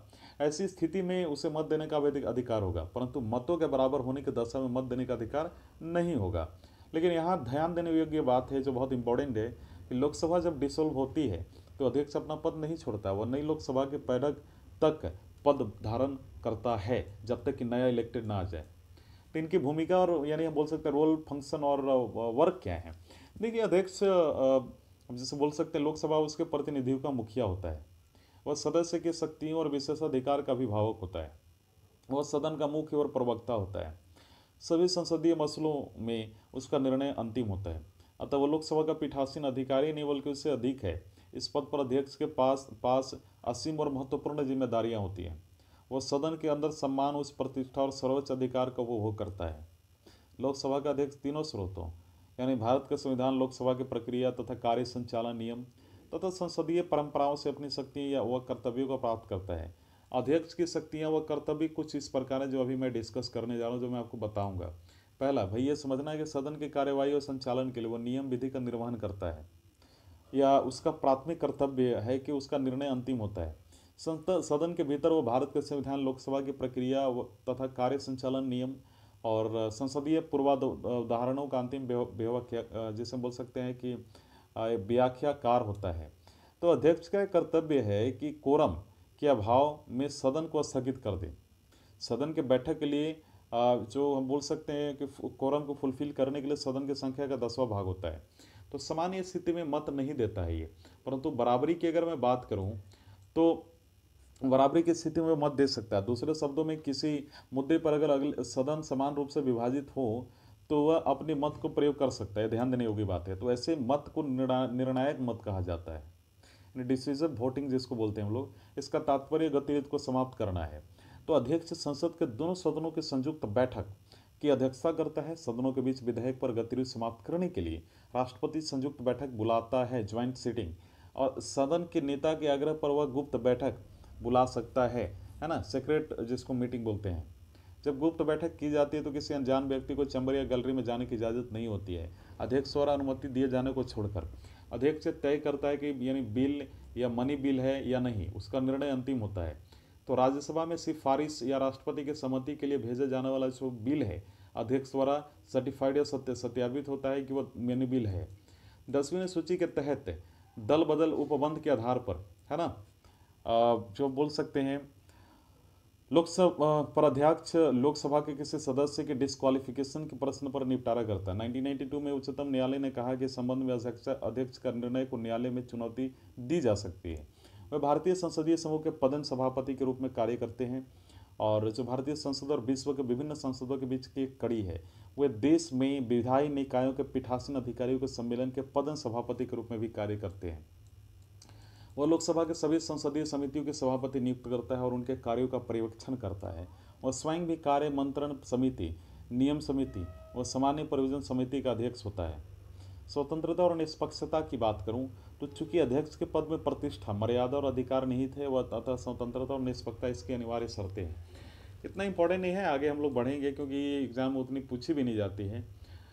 देखिए, ब्रिटेन में अध्यक्ष को आवश्यक रूप से किसी दल का सदस्य नहीं होना चाहिए, ये भी ध्यान देना है। तो ये हम लोगों ने डिस्कस किया। लोकसभा का उपाध्यक्ष के बारे में अगर मैं बात करूं तो ये तो हम लोगों ने देखा, लेकिन आपको यहाँ पे एक जो सबसे इम्पॉर्टेंट जो मुझे ऐसा लगता है जो आपको समझना है, जो महत्वपूर्ण बात है कि लोकसभा का जो अध्यक्ष होता है, अध्यक्ष की तरह उपाध्यक्ष भी लोकसभा के सदस्यों द्वारा चुना जाता है ना। तो ये चीज़ आपको ध्यान देना है। और ये भी आपको जानना है कि अध्यक्ष के चुने जाने के बाद उपाध्यक्ष को चुना जाता है, और उपाध्यक्ष के चुनाव की तारीख अध्यक्ष निर्धारित करता है, ठीक है। तो जब उपाध्यक्ष का स्थान रिक्त होता है तो लोकसभा दूसरे सदस्यों के स्थान के लिए चुनती है। अध्यक्ष की तरह उपाध्यक्ष भी सदन के जीवन पर्यंत अपना पद धारण करता है, परंतु वह निम्नलिखित 3 स्थितियों द्वारा अपना पद छोड़ सकता है। तो पहला कौन सा है भाई? उसके सदन के सदस्य न रहने पे, है ना। अध्यक्ष को संबोधित अपने हस्ताक्षर सहित त्यागपत्र द्वारा, और ये भी हो सकता है कि लोकसभा के तत्कालीन जो समस्त सदस्यों के बहुमत से पारित संकल्प द्वारा उसे अपने पद से हटाए जाने पर। तो ऐसा संकल्प तब तक प्रस्तावित नहीं किया जाएगा जब तक उस संकल्प को प्रस्तावित करने के आशय की कम से कम 14 दिन वो पूर्व सूचना न दी गई हो। अध्यक्ष को पद रिक्त होने पर उपाध्यक्ष उनके कार्यों को करता है, और सदन की बैठक में अध्यक्ष की अनुपस्थिति की दशा में उपाध्यक्ष अध्यक्ष के तौर पर काम करता है। दोनों ही स्थितियों में वह अध्यक्ष की शक्ति का निर्वहन करता है, और संसद के दोनों सदस्यों की संयुक्त बैठक में अध्यक्ष की अनुपस्थिति में उपाध्यक्ष पीठासीन होता है। आपको मालूम होना चाहिए कि उपाध्यक्ष और अध्यक्ष का अधीनस्थ नहीं होता है, वो प्रत्यक्ष रूप से संसद के प्रति उत्तरदायी होता है। तो उपाध्यक्ष के पास एक विशेषाधिकारी होता है, और विशेषाधिकार होता है उसे जब कभी भी किसी संसदीय समिति का सदस्य बनाया जाता है तो वह स्वाभाविक रूप से उसका सभापति बन जाता है। अध्यक्ष की तरह उपाध्यक्ष भी जब पीठासीन होता है वह पहली बार मत नहीं दे सकता, केवल मत बराबर होने के दशा में मत करता है। तो जब उपाध्यक्ष को हटाने का संकल्प विचाराधीन होता है तो पीठासीन नहीं होगा, ये ध्यान देना है। हालांकि उसे सदन में उपस्थित रहने का अधिकार है ना। अब यहाँ पे ध्यान देना है कि जब अध्यक्ष सदन में पीठासीन होता है तो उपाध्यक्ष सदन के दूसरे सदस्यों की तरह होता है। उसे सदन में बोलने, कार्यवाही और में भाग लेने और किसी प्रश्न पर मत देने का अधिकार है, क्वेश्चन आवर पर वोट देने का अधिकार है। उपाध्यक्ष संसद द्वारा निर्धारित किए गए सैलरी, पेंशन्स को उसका हकदार है, और भारत की संचित निधि द्वारा तय होता है। 10th जो लोकसभा तक अध्यक्ष और उपाध्यक्ष अमूमन सत्ताधारी दल के होते थे, लेकिन 11वीं लोकसभा से इस सहमति पर हुई कि अध्यक्ष सत्ताधारी दल का होगा और उपाध्यक्ष मुख्य विपक्षी दल से होगा। तो अध्यक्ष और उपाध्यक्ष पद धारण करते समय कोई अलग शपथ या प्रतिज्ञा नहीं लेता, और अध्यक्ष और उपाध्यक्ष संसद का उद्भव भारत सरकार अधिनियम 1919 के उपबंध के तहत 1921 में हुआ था। उस समय अध्यक्ष व उपाध्यक्ष क्रमशः प्रेसिडेंट, डिप्टी प्रेसिडेंट कहलाते थे। यह नामकरण 1947 तक चला और 1921 से पहले भारत का गवर्नर जनरल केंद्रीय विधान परिषद की बैठक का पीठासीन अधिकारी होता था। 1921 में भारत के गवर्नर जनरल ने फ्रेडरिक व्हाइट और सच्चिदानंद सिन्हा को क्रमशः पहला अध्यक्ष व पहला उपाध्यक्ष नियुक्त किया। 1925 में विठल भाई जे पटेल को केंद्रीय विधान परिषद का पहला निर्वाचित अध्यक्ष चुना गया, जो पहले भारतीय थे। ऑफकोर्स भारत सरकार अधिनियम 1935 के तहत प्रेसिडेंट और डिप्टी प्रेसिडेंट को क्रमशः अध्यक्ष व उपाध्यक्ष कहा गया। हालांकि पुरानी व्यवस्था 1947 तक चलती रही, क्योंकि 1935 के अधिनियम के अंतर्गत हम ये बोल सकते हैं कि संघीय भाग को कार्यान्वित नहीं किया गया। जीवी मावलंकर और अनंत सयाराम अयंगर को क्रमशः लोकसभा के पहला अध्यक्ष और पहला उपाध्यक्ष बनाया गया। जीवी मावलंकर को संविधान सभा के अध्यक्ष के हम बोल सकते हैं शासक प्रांतीय संसद का भी अध्यक्ष नियुक्त किया गया। उन्होंने एक दशक तक 1946 से 56 तक लोकसभा के अध्यक्ष का पद संभाला। लोकसभा के सभापतियों की तालिका की अगर मैं बात करूं तो लोकसभा के नियमों के अंतर्गत अध्यक्ष सदस्यों में से 10 को सभापति तालिका के लिए नामांकित करता है ना, नॉमिनेट करता है। इनमें से कोई भी अध्यक्ष या उपाध्यक्ष अनुपस्थिति में संसद का पीठासीन अधिकारी हो सकता है, और पीठासीन होने पर उसकी शक्ति अध्यक्ष के समान ही होती है। वह तब तक पद धारण करता है जब तक कि नई सभापति वहाँ पे वापस आ न जाए, मतलब इलेक्टेड हो न जाए, हम बोल सकते हैं। जब इस पैनल का सदस्य अनुपस्थित रहता है तो सदन किसी अन्य व्यक्ति को अध्यक्ष निर्धारित करता है। और यहाँ एक बात ध्यान आपको देने योग्य है कि जब अध्यक्ष या उपाध्यक्ष का पद रिक्त हो तो सभापति तालिका का सदस्य सदन के पीठासीन अधिकारी नहीं हो सकता है। इस अवधि के लिए अध्यक्ष के कर्तव्य का निर्वाह वह व्यक्ति करेगा जैसे राष्ट्रपति नियुक्त किया हो, और एक पदों के लिए जितना जल्दी हो सके चुनाव कराया जा सके। सामयिक अध्यक्ष की अगर मैं बात करूँ तो आपको मालूम होना चाहिए कि संविधान में यह व्यवस्था है कि पिछली लोकसभा के अध्यक्ष नई लोकसभा की पहली बैठक के ठीक पहले अपने पद पर रहता है। इसलिए राष्ट्रपति लोकसभा के एक सदस्य को सामयिक अध्यक्ष नियुक्त करता है ना। आमतौर पर लोकसभा के वरिष्ठ सदस्य को इसके लिए चुना जाता है, तो राष्ट्रपति खुद सामयिक अध्यक्ष को शपथ दिलाता है ना, ये ध्यान देना है। और कुछ चीज़ें जो बहुत महत्वपूर्ण होती है, हालांकि जब नया अध्यक्ष चुन लिया जाता है तो सामयिक अध्यक्ष का पद खुद समाप्त हो जाता है, और ये पद जो है अल्पकालीन यानी टेम्पररी होता है। राज्यसभा के सभापति की मैं बात करूं तो ये भी बहुत इंपॉर्टेंट है ना, चेयरमैन ऑफ राज्यसभा। तो राज्यसभा का पीठासीन अधिकारी सभापति कहलाता है, और देश का उपराष्ट्रपति इसका पदन सभापति होता है। जब उपराष्ट्रपति राष्ट्रपति के रूप में कार्य करता है तो राज्यसभा के सभापति के रूप में काम नहीं करता, तो राज्यसभा के सभापति को तब ही पद से हटाया जा सकता है जब उसे उपराष्ट्रपति पद से हटा दिया गया हो। और पीठासीन अधिकारी के रूप में सभापति की शक्ति व कार्य लोकसभा के अध्यक्ष के समान होती है। हालांकि लोकसभा अध्यक्ष के पास दो विशेष शक्तियां होती हैं जो सभापति के पास नहीं होती है। तो लोकसभा अध्यक्ष का तय करता है कि कोई विधेयक यानी बिल या मनी बिल है या नहीं, उसका निर्णय अंतिम होता है। तो लोकसभा अध्यक्ष संसद के संयुक्त बैठक का पीठासीन अधिकारी होता है। अध्यक्ष की विपरीत सदन का सदस्य होता है, सभापति सदन का सदस्य नहीं होता है, परंतु अध्यक्ष की तरह सभापति भी पहली बार मत नहीं दे सकता है। मत बराबर होने की स्थिति में ही वह मत दे सकता है। जब उपराष्ट्रपति को सभापति पद से हटाने का संकल्प विचाराधीन हो तो राज्यसभा का पीठासीन अधिकारी नहीं होगा, हालांकि वो इस सदन में उपस्थित रह सकता है ना, बोल सकता है और सदन की कार्रवाई में हिस्सा भी ले सकता है, तो लेकिन मत नहीं दे सकता। जब लोकसभा अध्यक्ष पहली बार मत दे सकता है तो अगर उसे हटाने का संकल्प विचाराधीन हो तो अध्यक्ष की तरह सभापति का वेतन और भत्ता भी संसद निर्धारित करता है, ध्यान देना। लेकिन जब उपराष्ट्रपति और राष्ट्रपति के रूप में कार्य करता है तो उसे राज्यसभा से कोई वेतन भत्ता नहीं मिलता है। इस अवधि में वह राष्ट्रपति को मिलने वाले वेतन के एवं भत्ते को प्राप्त करता है। तो राज्यसभा के उपसभापति की अगर मैं बात करूं तो राज्यसभा अपने सदस्यों के बीच से स्वयं अपना उपसभापति चुनती है। जब किसी कारण से उपसभापति का रिक्त स्थान हो जाता है तो राज्यसभा के सदस्य अपने बीच से नया उपसभापति चुन लेते हैं ना। तो उपसभापति अपने पद निम्नलिखित 3 में से किसी कारणों से छोड़ता है। जैसे मैं पहले बता दूं कि आपको मालूम भी है कि राज्यसभा में अगर उसकी सदस्यता समाप्त हो जाए, दूसरा कि सभापति को अपने लिखित इस्तीफा सौंप दे, तीसरा यदि राज्यसभा में बहुत बहुमत द्वारा उसको हटाने का प्रस्ताव पास हो जाए। इस तरह का प्रस्ताव कोई भी प्रस्ताव 14 दिन के पूर्व नोटिस के पहले ही दिया जा सकता है ना। तो उपसभापति सदन में सभापति का पद खाली होने पर सभापति के रूप में कार्य करता है। सभापति की अनुपस्थिति में भी वह, आपको ध्यान देना, कुछ चीज़ें हैं जो आपको ध्यान देने योग्य है कि वह बतौर सभापति के रूप में कार्य करता, दोनों मामलों में उसके पास सभापति की सारी शक्तियाँ होती है ना, ध्यान देना है। लेकिन जब सभापति राज्यसभा के अध्यक्ष कार्य करता है तो उपसभापति का एक साधारण सदस्य की तरह होता है। वह बोल सकता है कि कार्यवाही में भाग ले सकता है तथा मतदान की स्थिति में मत भी दे सकता है ना। तो राज्यसभा के उपसभापतियों की जो तालिका है, राज्यसभा के नियमों के तहत सभापति इसके सदस्यों के बीच से उपसभापति को मनोनीत करता है, तो सभापति एवं उपसभापति की अनुपस्थिति में इनमें से कोई भी सदन के, यानी चेयरमैन और वाइस चेयरमैन की मैं बात कर रहा हूँ, अध्यक्षता कर सकता है।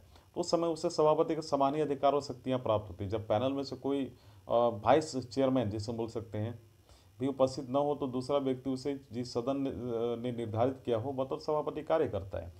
तो यह स्पष्ट करना आवश्यक है कि पैनल का सदस्य उस कार्यवाही का संचालन नहीं कर सकता है जब सभापति या उपसभापति का पद रिक्त होता है। इस समय वो सभापति का दायित्व होता है कि वह उपसभापति की नियुक्ति करे और इस रिक्त स्थान को भरने के लिए जितना जल्दी से जल्दी हो सके चुनाव कराया जाता है।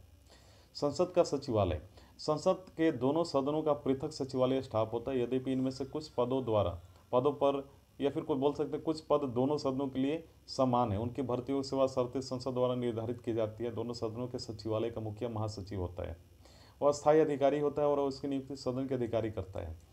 संसद में नेता की उतना इंपॉर्टेंट नहीं है, लेकिन मैं आगे बढ़ता हूँ क्योंकि ये चीज़ें जो हमारे लिए इंपॉर्टेंट उसके बारे में हम लोग डिस्कस करेंगे। हाँ, व्हिप के बारे में आपको बता दूँ कि यदि मान लीजिए सदन के नेता और विपक्ष नेता का पद संविधान में उल्लेखित नहीं है, फिर भी इन्हें सदन के नियमों एवं संसदीय जो हम बोल सकते हैं संविधि है ना, क्योंकि इंपॉर्टेंट जानना है, संसदीय संविधि में क्रम से उल्लेखित किया गया। तो दूसरी ओर व्हिप कार्यालय का उल्लेख न तो भारत के संविधान में, नहीं सदन के नियमों और नहीं संसदीय संविधि में किया गया है। तो ये संसदीय सरकार की परंपरा पर आधारित है। तो प्रत्येक राजनीतिक दल का, चाहे वो सत्ता में हो या फिर विपक्ष के विपक्ष में हो, संसद में अपना व्हिप होता है। तो उसे राजनीतिक दल द्वारा सदन के सहायक नेता के रूप में नियुक्त किया जाता है। उसकी जिम्मेदारी होती है कि वो अपने पार्टी के नेताओं की बड़ी संख्या में सदन उपस्थित रखे और संबंधित मुद्दों के पक्ष पर खिलाफ या फिर पार्टी को सहयोग करे। वो संसद में सदस्यों के व्यवहार पर नजर रखता है और सदस्यों के लिए माना जाता है कि वो व्हिप के निर्देशों का पालन करेंगे और अन्यथा अगर नहीं करेंगे तो उन पर कार्रवाई की जाएगी। तो वहीं कुछ चीज़ें हैं जैसा विपक्ष का नेता। देखिए, संसद के दोनों सदनों में जो है एक विपक्ष नेता होता है, आपको मालूम भी है। तो विश्व में सबसे बड़ी पार्टी के सदस्य कुल सदस्य विश्व में बोल रहा हूँ, विपक्ष के में सबसे बड़ी पार्टी के सदस्य कुल सदस्यों के 10वें हिस्से के करीब होनी चाहिए। इतनी संख्या पर उसके नेता को विपक्ष का नेता के रूप में मान्यता मिल सकती है। संसदीय व्यवस्था में विपक्ष का नेता महत्वपूर्ण भूमिका वाला होता है। उसका मुख्य कार्य सरकार के कार्य को उचित आलोचना एवं वैकल्पिक सरकार की व्यवस्था करना होता है। इसलिए लोकसभा और राज्यसभा में विपक्ष के नेताओं को 1977 में महत्ता मिली। उसे वेतन भत्ते तथा सुविधाएं कैबिनेट मंत्री की तरह मिलती है। 1965 में पहली बार विपक्ष के नेता को मान्यता मिली थी और इसी तरह के कार्य वाले को अमेरिका में अल्पसंख्यक नेता कहा जाता है। और ब्रिटिश राजनीतिक व्यवस्था में एक अनोखी संस्था जिसे शैडो कैबिनेट यानी छाया मंत्रिमंडल कहा जाता है। तो इस वजह से विपक्षी दलों द्वारा सरकार के साथ तुलना के लिए बनाया जाता है और अपने सदस्यों के भविष्य के मंत्रियों के तौर पर किया जाता है ना। तो ये सारी चीज़ें अगर बात करोगे कि संसद के सत्र की, तो आहूत करना है यानी सभापति में उपस्थित होने का आदेश देता है। देखिए, मैं पहले आपको बता दूं कि संसद के प्रत्येक सदन को राष्ट्रपति समय समय पर समन जारी करता है, लेकिन संसद के दोनों सत्रों के बीच अधिकतम अंतराल 6 माह से ज़्यादा नहीं होनी चाहिए। दूसरे शब्दों में, संसद को कम से कम वर्ष में 2 बार मिलना चाहिए। सामान्यतः वर्ष में 3 वर्ष होते हैं। पहला बजट सत्र फरवरी से मई के बीच में होता है। मानसून सत्र जुलाई से सितंबर के बीच में होता है। शीतकालीन सत्र जो नवंबर से दिसंबर के बीच में होता है। तो संसद का सत्र प्रथम बैठक से लेकर सत्रवासन या सत्रवसान या फिर हम बोल सकते हैं कि सेशनिस्ट जिसे बोले, या लोकसभा के मामले में विघटन यानी डिसॉल्व के मध्य के समावधि है, नहीं हम बोल सकते हैं काल है। तो सत्र के दौरान सदन कार्यों के संचालन हेतु प्रत्येक दिन आहूत होता है। एक सत्र कि अन्नवासन यानी यात्रावासन एवं दूसरे सत्र के, जिसको हम बोल सकते हैं एक सत्र खत्म हुआ और दूसरे सत्र के प्रारंभ होने के जो समय अवधि उसके बीच में जो समय है उसको अवकाश कहते हैं, लीजर करते हैं। स्थगन के बारे में जानिए कि संसद के एक सत्र में काफ़ी बैठकें होती हैं, ठीक है। प्रत्येक बैठक में 2 सत्र होते हैं। सुबह की बैठक 11 से 1 बजे और दोपहर 2 बजे से 6 बजे तक। ये चीज़ आपको ध्यान देना है। तो स्थगन बनाम सत्रवासन आप जिसे बोल सकते हैं, जो बहुत इंपॉर्टेंट है क्योंकि एग्जाम में पूछी जाती है। देखिए, मैं आपको बता दूं कि यह सिर्फ एक बैठक को समाप्त करता न कि सत्र को। और सत्रवासन जो ये न तो केवल बैठक से बल्कि सदन के सत्र को समाप्त करता है। यह सदन के पीठासीन अधिकारी द्वारा किया जाता है स्थगन, और इसे राष्ट्रपति द्वारा किया जाता है सत्रवासन को। यदि किसी विधेयक या सदन में विचाराधीन काम पर असर नहीं डालता क्योंकि वह काम दोबारा होने वाली बैठकों में किया जा सकता है, तो यह स्थगन के द्वारा होता है। वहीं सत्रवासन के कारण यह भी किसी विधेयक पर प्रभाव नहीं डालता, लेकिन इस बचे हुए काम के लिए अगले सत्र में नया नोटिस देना पड़ता है। और ब्रिटेन में सत्रवासन के कारण विधेयक के अन्य लंबित कार्य समाप्त माने जाते हैं। अनिश्चित काल के लिए स्थगन की भी मैं बात करूं क्योंकि बहुत इंपॉर्टेंट है। देखिए, मैं आपको बता दूं कि अनिश्चित काल के लिए स्थगन का अभिप्राय क्या है। देखिए, सदन को अनिश्चित काल के लिए स्थगित कर दिया जाना। दूसरे शब्दों में अगर बोला जाए तो जब स्थगन या सदन को बिना यह बताए स्थगित कर दिया जाता है कि अब उसे किस दिन आहूत किया जाएगा, तो इसे अनिश्चित काल के लिए स्थगन कहते हैं, है ना। अनिश्चित काल के लिए स्थगन करने का शक्ति अध्यक्ष या सभापति को ही होती है ना। यह चेयरमैन को, जिसको हम राज्यसभा को बोल सकते हैं, और लोकसभा के अध्यक्ष को। तो वह स्थगित दिन या समय से पहले भी सदन की बैठक आहूत कर सकता है या निश्चित काल के लिए स्थगन के उपरांत किसी भी समय। सत्रावासन की बात की जाए तो पीठासीन अधिकारी अध्यक्ष सभापति सदन को सत्र के पूर्ण होने पर अनिश्चित काल के लिए स्थगित करता है। इससे कुछ दिनों में राष्ट्रपति सदन सत्रावासन का अधिसूचना जारी करता है। हालांकि राष्ट्रपति सत्र के दौरान वे सत्रावासन कर सकता है, लेकिन सदन के अगर मैं बात करूँ विघटन की, यानी डिसॉल्व का, तो एक अस्थायी सदन होने के कारण राज्यसभा विघटित नहीं की जा सकती है ना। स्टेबल पार्लियामेंट जिसको बोल सकते हैं। तो सिर्फ लोकसभा को विघटन डिसॉल्व होता है। तो सत्रावासन के विपरीत अगर विघटन भी विद्यमान सभा के जीवन काल को समाप्त करता है ना। और इसका पुनर्गठन नए चुनाव के बाद ही होता है। तो लोकसभा के दो कारणों से विघटित किया जाता है। पहला कि भाई सेल्फ डिसॉल्व जिसको आप बोल सकते हैं, जब इसके 5 वर्ष का कार्यकाल पूरा हो जाए और कार्यकाल पूरा हो जाए, तो जब राष्ट्रपति आपातकाल के लिए समय बढ़ाएगा तो इस कारण से होती है ना। जब राष्ट्रपति सदन को विघटित करने का निर्णय ले तब भी होता है। तो कुछ चीज़ें थी जो आपको समझनी है। जिसे लेने के लिए वो प्राधिकृत है वो ले सकता है अपनी सामान्य कालावधि से। जब टेन्योर होता है उनका, पूर्व सदन का डिसॉल्व जो है इनएविटेबल डिसॉल्व है, उसको खत्म नहीं किया जा सकता है। जब लोकसभा की मैं बात करूं डिसॉल्व की जाती है तो उसके सारे कार्य, जैसे मान लीजिए बिल, प्रस्ताव हो गए, संकल्प नोटिस, याचिका आदि समाप्त हो जाती है। उन्हें नवगठित लोकसभा में दोबारा लाना जरूरी है, नहीं जो नया बनेगा उसमें। तो जिन लंबित विधेयकों और सभी लंबित आश्वासनों जिनकी जांच सरकारी आश्वासनों संबंधी समिति द्वारा की जानी होती है, तो लोकसभा के विघटन पर समाप्त नहीं होते हैं। समाप्त होने वाले विधेयकों के संबंध में निम्नलिखित स्थिति होती है। जैसे मान लीजिए कि विचाराधीन विधेयक जो लोकसभा में है, जिसमें अभी बिल पास होना अभी बाकी है, चाहे लोकसभा में रखे गए हों या फिर राज्यसभा द्वारा हस्तांतरित किए गए हों, लोकसभा में पारित किंतु राज्यसभा में विचाराधीन विधेयक समाप्त हो जाता है। ऐसा विधेयक जो दोनों सदनों के असहमति के कारण पारित न हुआ हो, राष्ट्रपति ने विघटन होने से पूर्व दोनों सदनों की संयुक्त बैठक बुलाई हो, समाप्त नहीं होता है। ऐसे विधेयक जो राज्यसभा में विचाराधीन हो लेकिन लोकसभा द्वारा पारित न हो, समाप्त नहीं होता है। ऐसे विधेयक दोनों सदनों द्वारा पारित हो और राष्ट्रपति की स्वीकृति के लिए विचाराधीन हो, समाप्त नहीं होता है। ऐसे विधेयक जो दोनों सदनों द्वारा पारित हो लेकिन राष्ट्रपति द्वारा पुनर्विचार के लिए लौटा दिया गया, समाप्त नहीं होता है। तो गण पूर्ति यानी कोरम की मैं बात करूं तो कोरम सदस्यों की न्यूनतम संख्या है जिनकी उपस्थिति में सदन का कार्य संपादित होता है। यह प्रत्येक सदन में पीठासीन अधिकारी समेत कुल सदस्यों का 10वां हिस्सा होता है। इसका अर्थ है कि यदि कोई कार्य करना है तो लोकसभा में कम से कम 55 सदस्य और राज्यसभा में कम से कम 25 सदस्य होने चाहिए। यदि सदन के संचालन के समय कोरम पूरा नहीं होता है तो अध्यक्ष सभापति का दायित्व है कि वह या तो सदन को स्थगित कर दे या फिर कोरम तक कोई कार्य संपन्न न करे।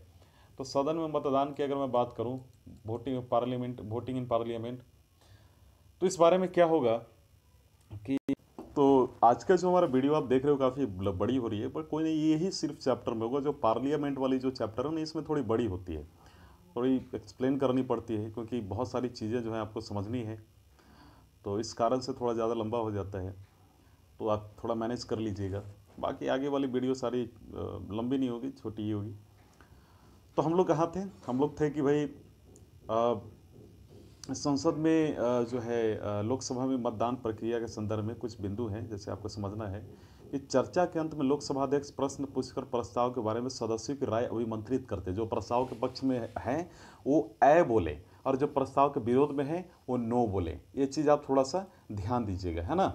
तो लोकसभा अध्यक्ष तब कहते हैं कि मैं समझता हूँ कि प्रस्ताव एस के पक्ष में जो नोच है जैसी स्थिति हो, तो यदि प्रश्न के बारे में लोकसभा अध्यक्ष के निर्णय को चुनौती नहीं दी जाती तो वो 2 बार बोलेंगे ऐसे अथवा नो से, जैसी भी स्थिति हो है भट, और इस अनुसार सदन के समक्ष प्रश्न का निश्चय हो जाएगा। आपने देखा भी होगा लोकसभा जो वोटिंग के दौरान बोला जाता है। तो यदि किसी प्रश्न के लेकर लोकसभा अध्यक्ष के निर्णय को चुनौती दी जाती है, तब वह आदेश करेंगे कि लॉबी स्पष्ट हो जाए। कुछ चीज़ों पर ध्यान देना आपको, जैसे कि 3 मिनट और 3 सेकंड बीत जाने पर वो प्रश्न दोबारा पूछेंगे और घोषणा करेंगे कि उनकी राय में जीत अयेश की होगी या नोच की होगी। यदि सभाध्यक्ष को इस प्रकार घोषित की गई राय को फिर चुनौती मिलती है, तब वह निर्देश देंगे कि मतों को स्वचालित वोट रिकॉर्डर से रिकॉर्ड किया जाए, या फिर ए या नो स्लिप का उपयोग किया जाए, या फिर सदस्य लॉबी में चले जाएं, है ना। दूसरी चीज़ मैं आपको बता दूं, कुछ चीज़ें जैसे यदि लोकसभा अध्यक्ष की राय में की बंटवारे वोट का अनावश्यक दावा किया गया हो, तो वो सदस्यों से कह सकते हैं कि भाई आए और नो वाले सदस्य अपनी अपनी जगह पर खड़े हो जाएं, जब गिनती हो तब वे सदन के निश्चय की घोषणा कर सकते हैं। इस मामले में मतदाताओं के नाम ही रिकॉर्ड किए जाएंगे। तो संसद भाषा में संविधान ने हिंदी और अंग्रेजी भाषा के सदन की कार्यवाही को भाषा घोषित की है। हालांकि पीठासीन अधिकारी किसी सदस्य को अपनी मातृभाषा में बोलने का अधिकार दे सकता है। दोनों ही सदनों में समानांतर रूप से अनुवाद की व्यवस्था है। हालांकि यह व्यवस्था की गई थी कि संविधान लागू होने की तिथि के 15 वर्षों के बाद अंग्रेजी स्वयं समाप्त हो जाएगी। यह तिथि 1965 थी। वैसी राज्यसभा जो राजभाषा अधिनियम 1963 था, तो 1963 की हिंदी तथा अंग्रेजी को निरंतरता की अनुमति देता है ना। तो मंत्रियों और महान्यायवादी का अधिकार जो है, देखिए सदन के सदस्य होने के अतिरिक्त प्रत्येक मंत्री भारत के महान्यायवादी को इस बात का अधिकारी होता है कि वह सदन में अपने विचार व्यक्त कर सकता है, सदन की कार्यवाही में भाग ले सकता है, दोनों सदनों की संयुक्त बैठक में भाग ले सकता है, और ये सदन की किसी समिति जिसके वे सदस्य हैं उसकी बैठक या कार्यवाही में भी भाग ले सकते हैं, लेकिन मतदान के अधिकार के बिना। तो इस संवैधानिक उपबंध की पृष्ठभूमि में 2 कारण है। एक भाई कि एक मंत्री उस सदन की कार्यवाही में भी भाग ले सकता है जिसका वो सदस्य नहीं है। तो वही दूसरे शब्दों में अगर मैं बोलूँ तो एक मंत्री जो लोकसभा का सदस्य है राज्यसभा की कार्रवाई में भाग ले सकता है, उसी तरह एक मंत्री जो राज्यसभा के सदस्य लोकसभा की कार्रवाई में भी भाग ले सकता है। तो एक मंत्री जो किसी भी सदन का सदस्य नहीं है दोनों सदनों की कार्रवाई में भाग ले सकता है। यहाँ यह उल्लेखनीय है कि कोई भी मंत्री बिना किसी सदन का सदस्य बने मात्र 6 महीने के महीने तक ही मंत्री रह सकता है। वहीं लुएम डक सेशन के बारे में जानिए। यह नई लोकसभा के गठन से पूर्व वर्तमान जो लोकसभा का अंतिम सत्र होता है, और वर्तमान लोकसभा के वे सदस्य जो नई लोकसभा हेतु इलेक्टेड नहीं हो पाते हैं, अगेन वो लेम डक कहलाते हैं। तो संसदीय कार्रवाई के साधन भी समझिए जो बहुत इंपॉर्टेंट है आपके लिए। तो जैसे प्रश्नकाल, संसद का पहला घंटा प्रश्नकाल के लिए होता है। इस दौरान सदस्य प्रश्न पूछो और सामान्यतः मंत्री उत्तर देते हैं। प्रश्न 3 तरह के होते हैं, तारांकित, स्टार, अनस्टार्ड, और जिसे हम बोल सकते हैं अल्प सूचना वाले, है ना, जिसको हम बोल सकते हैं। तो स्टार्ड जो प्रश्न होते हैं उसका मौखिक उत्तर दिया जाता है, इसके बाद पूरक प्रश्न पूछे जाते हैं, है ना। दूसरी ओर आंतरिक प्रश्न के मामले में निम्नलिखित यानी जिसको अनस्टार्ड क्वेश्चंस के मामले में लिखित रिपोर्ट आवश्यक होती है, इसलिए इसके बाद पूरक प्रश्न नहीं पूछा जा सकता है। तो अल्प सूचना प्रश्न के वे प्रश्न होते हैं जिनके कम से कम 10 दिन का नोटिस देकर पूछा जाता है, इनका उत्तर भी मौखिक दिया जाता है। तो मंत्रियों के अतिरिक्त प्राइवेट सदस्य भी प्रश्न किए जा सकते हैं उनके द्वारा। इस प्रकार कोई भी प्रश्न किसी प्राइवेट सदस्य को संबोधित हो सकता है यदि प्रश्न की विषय वस्तु किसी बिल, संकल्प या सदन की कार्यवाही से संबंधित अन्य मामलों से जुड़ी हो, उसके लिए सदस्य उत्तरदायी। ऐसे प्रश्न से संबंधित प्रक्रिया वैसे ही होगी जैसे कि किसी मंत्री से प्रश्न पूछने के लिए होती है ना। तो ये ध्यान देना है। तो स्टार्ड, अनस्टार्ड और अल्प सूचना प्रश्न तथा प्राइवेट सदस्यों से प्रश्न की सूची क्रम से जानते हैं कैसा होता है, हरे, सफेद, हल्के गुलाबी तथा पीले रंग से छपी होती है ना, समझ गए, ताकि वो एक दूसरे से अलग दिखें। तो ये सारी चीज़ें आपको थोड़ी ध्यान देनी है। और ये भी ध्यान देना कि शून्य निकाल क्या होता है, देखिए जिसको हम बोलते हैं ना 0 आवर, जो क्वेश्चन आवर की तरह प्रक्रिया के नियमों में जो 0 आवर का उल्लेख नहीं है। इस तरह यह अनौपचारिक साधन है जिसमें संसद सदस्य बिना पूर्व सूचना के मामले उठा सकते हैं। तो जो 0 आवर है क्वेश्चन आवर के तुरंत बाद शुरू होता है और उसी दिन उसी सदन के नियमित कार्यकृत के साथ किया जाता है। दूसरे शब्दों में जो क्वेश्चन आवर और कार्यक्रम तय करने के मध्य के समय को जो 0 आवर कहते हैं। संसदीय प्रक्रिया में नवाचार भारत के देन तथा वर्ष 1962 से जारी की गई है। अगर मैं प्रस्ताव की बात करूं तो लोक महत्व के किसी भी मामले पर बिना पीठासीन अधिकारी की स्वीकृति के बिना बहस नहीं की जा सकती। विभिन्न विषयों पर सदन अपना मत या निर्णय किसी मंत्री या गैर सरकारी सदस्य द्वारा लाए गए प्रस्ताव को स्वीकृत या स्वीकृत करके देता है। तो सदस्यों द्वारा चर्चा के लिए लाए गए प्रस्तावों की 3 प्रमुख श्रेणियां हैं। पहला तो इम्पोर्टेंट महत्वपूर्ण प्रस्ताव, एक स्वयं वर्णित स्वतंत्र प्रस्ताव है जिसके तहत बहुत महत्वपूर्ण मामले जैसे राष्ट्रपति के खिलाफ महाभियोग, मुख्य निर्वाचन आयुक्त को हटाना आदि शामिल है। स्थानापन्न प्रस्ताव, यह वह प्रस्ताव है जो मूल प्रस्ताव का स्थान लेता है। यदि सदन इसे स्वीकार कर लेता है तो मूल प्रस्ताव स्थगित हो जाता है। पूरक प्रस्ताव, ये ऐसा प्रस्ताव है जिसका स्वयं कोई अर्थ नहीं होता है। इसे सदन में तब तक पारित नहीं किया जाता है जब तक इसे मूल प्रस्ताव का संदर्भ न हो। तो इसकी 3 श्रेणियां होती है वस्तुतः। सहायक प्रस्ताव, इसे नियमित प्रक्रिया के रूप में विभिन्न कार्यों के संपादन में इस्तेमाल किया जाता है। वहीं दूसरी ओर स्थान लेने वाला प्रस्ताव, इसे वाद विवाद के दौरान किसी अन्य मामलों के संबंध में लाया जाता है और यह उस मामले का स्थान लिया जो है लेने के लिए जाता है। संशोधन, यह मूल प्रस्ताव के केवल भाग को परिवर्तित या स्थान लेने के लिए किया जाता है। अब देखना है कि कॉन्फिडेंस जो है और जिसको हम बोल सकते हैं कि भाई नॉन कॉन्फिडेंस मोशन, यानी निंदा प्रस्ताव और अविश्वास प्रस्ताव। देखिए, लोकसभा में इसे स्वीकारने का कारण बताना अनिवार्य है, जो निंदा प्रस्ताव है, और दूसरी अविश्वास प्रस्ताव लोकसभा में इसे स्वीकार करने का कारण बताना आवश्यक नहीं है। दूसरी ओर निंदा प्रस्ताव या किसी एक मंत्री या मंत्रियों के समूह या पूरे मंत्रिपरिषद के विरुद्ध लाया जा सकता है। अविश्वास प्रस्ताव जो है यह सिर्फ पूरे मंत्रिपरिषद के विरुद्ध ही लाया जा सकता है। वहीं तीसरी ओर निंदा प्रस्ताव जो है यह मंत्रिपरिषद की कुछ नीतियों के कार्य के खिलाफ निंदा के लिए किया जाता है। अब विश्वास प्रस्ताव या मंत्रिपरिषद में लोकसभा के विश्वास के निर्धारण हेतु लाया जाता है। वहीं निंदा प्रस्ताव जो है यदि यह लोकसभा में पारित हो जाए तो यह मंत्रिपरिषद को त्यागपत्र देना आवश्यक नहीं है। वहीं अविश्वास प्रस्ताव की बात की जाए तो यह लोकसभा में पारित हो जाए तो मंत्रिपरिषद को त्यागपत्र देना ही पड़ता है। तो मैं कटौती प्रस्ताव की बात कर रहा हूँ। यह प्रस्ताव किसी सदस्य द्वारा वाद विवाद को समाप्त करने के लिए किया जाता है।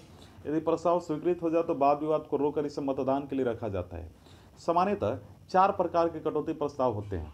पहला, साधारण कटौती, है ना, जिसको हम बोल सकते हैं।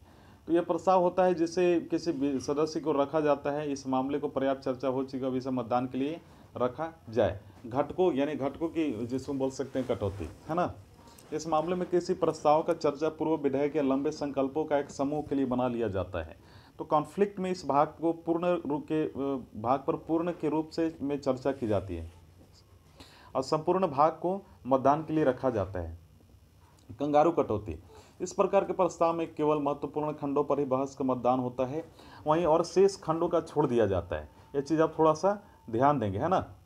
अब दूसरी ओर हमें ये समझना है कि जो उन्हें पारित मान लिया जाता है कंगारू कटौती को, तो गिलोटिन एक प्रस्ताव है।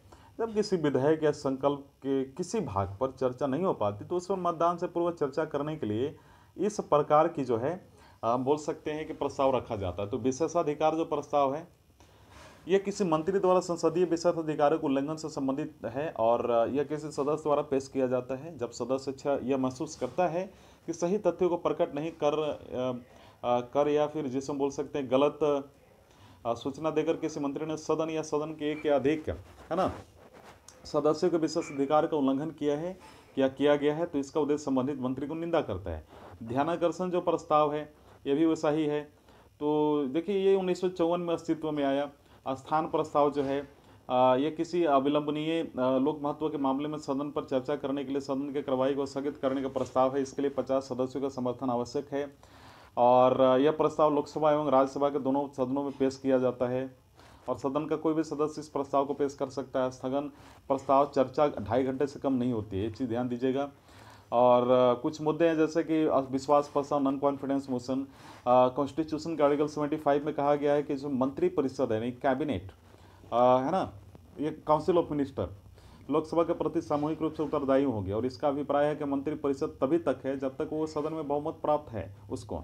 दूसरे शब्दों में लोकसभा मंत्रिमंडल को नॉन कॉन्फिडेंस जो मोशन है पारित कर हटा सकता है। वहाँ पे जो मैं बोल रहा था ना,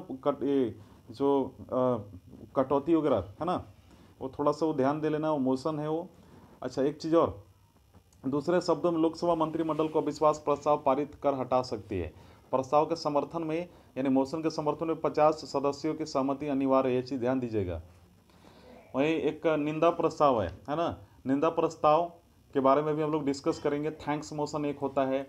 तो प्रत्येक आम चुनाव के पहले सत्र वित्तीय वर्ष के पहले सत्र में राष्ट्रपति सदन को संबोधित करता है। अपने संबोधन में राष्ट्रपति पूर्ववर्ती वर्ष और आने वाले वर्ष में सरकार की नीतियों की योजनाओं का खाका खींचता है।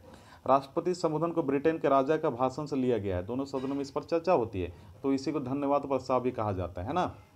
अनियत दिवस जिसे बोलते हैं, ये एक ऐसा प्रस्ताव है जिसे अध्यक्ष चर्चा के लिए बिना तिथि निर्धारित जो है के लिए रखता है और अध्यक्ष सदन के नेता से चर्चा करके, ये ध्यान देंगे आप, करके, या फिर आप ये बोल सकते हैं कि भाई सदन के कार्य मंत्रणा समिति की अनुशंसा इस प्रकार के प्रस्ताव के लिए कोई दिन या समय नियत करता है। औचित्य प्रश्न, ये ध्यान दीजिएगा आप, ये जब सदन संचालन के समय ये सामान्य नियमों का पालन नहीं करता है तो सदस्य औचित्य प्रश्न के माध्यम से सदन का ध्यान आकर्षित करता है।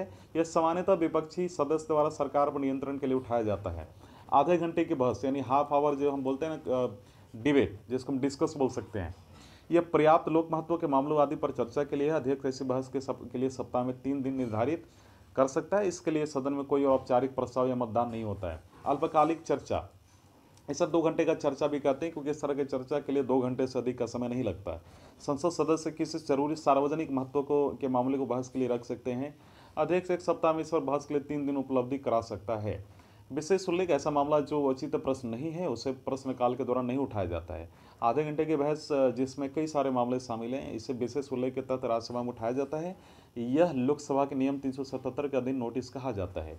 संकल्प, साधारण लोकसभा महत्व के मामलों पर सरकार का ध्यान आकृष्ट करने के लिए कोई सदस्य संकल्प ला सकता है। किसी समय द्वारा प्रस्तावित संकल्प या संकल्प के संशोधन को सभा की अनुमति के बिना वापस नहीं किया जा सकता है।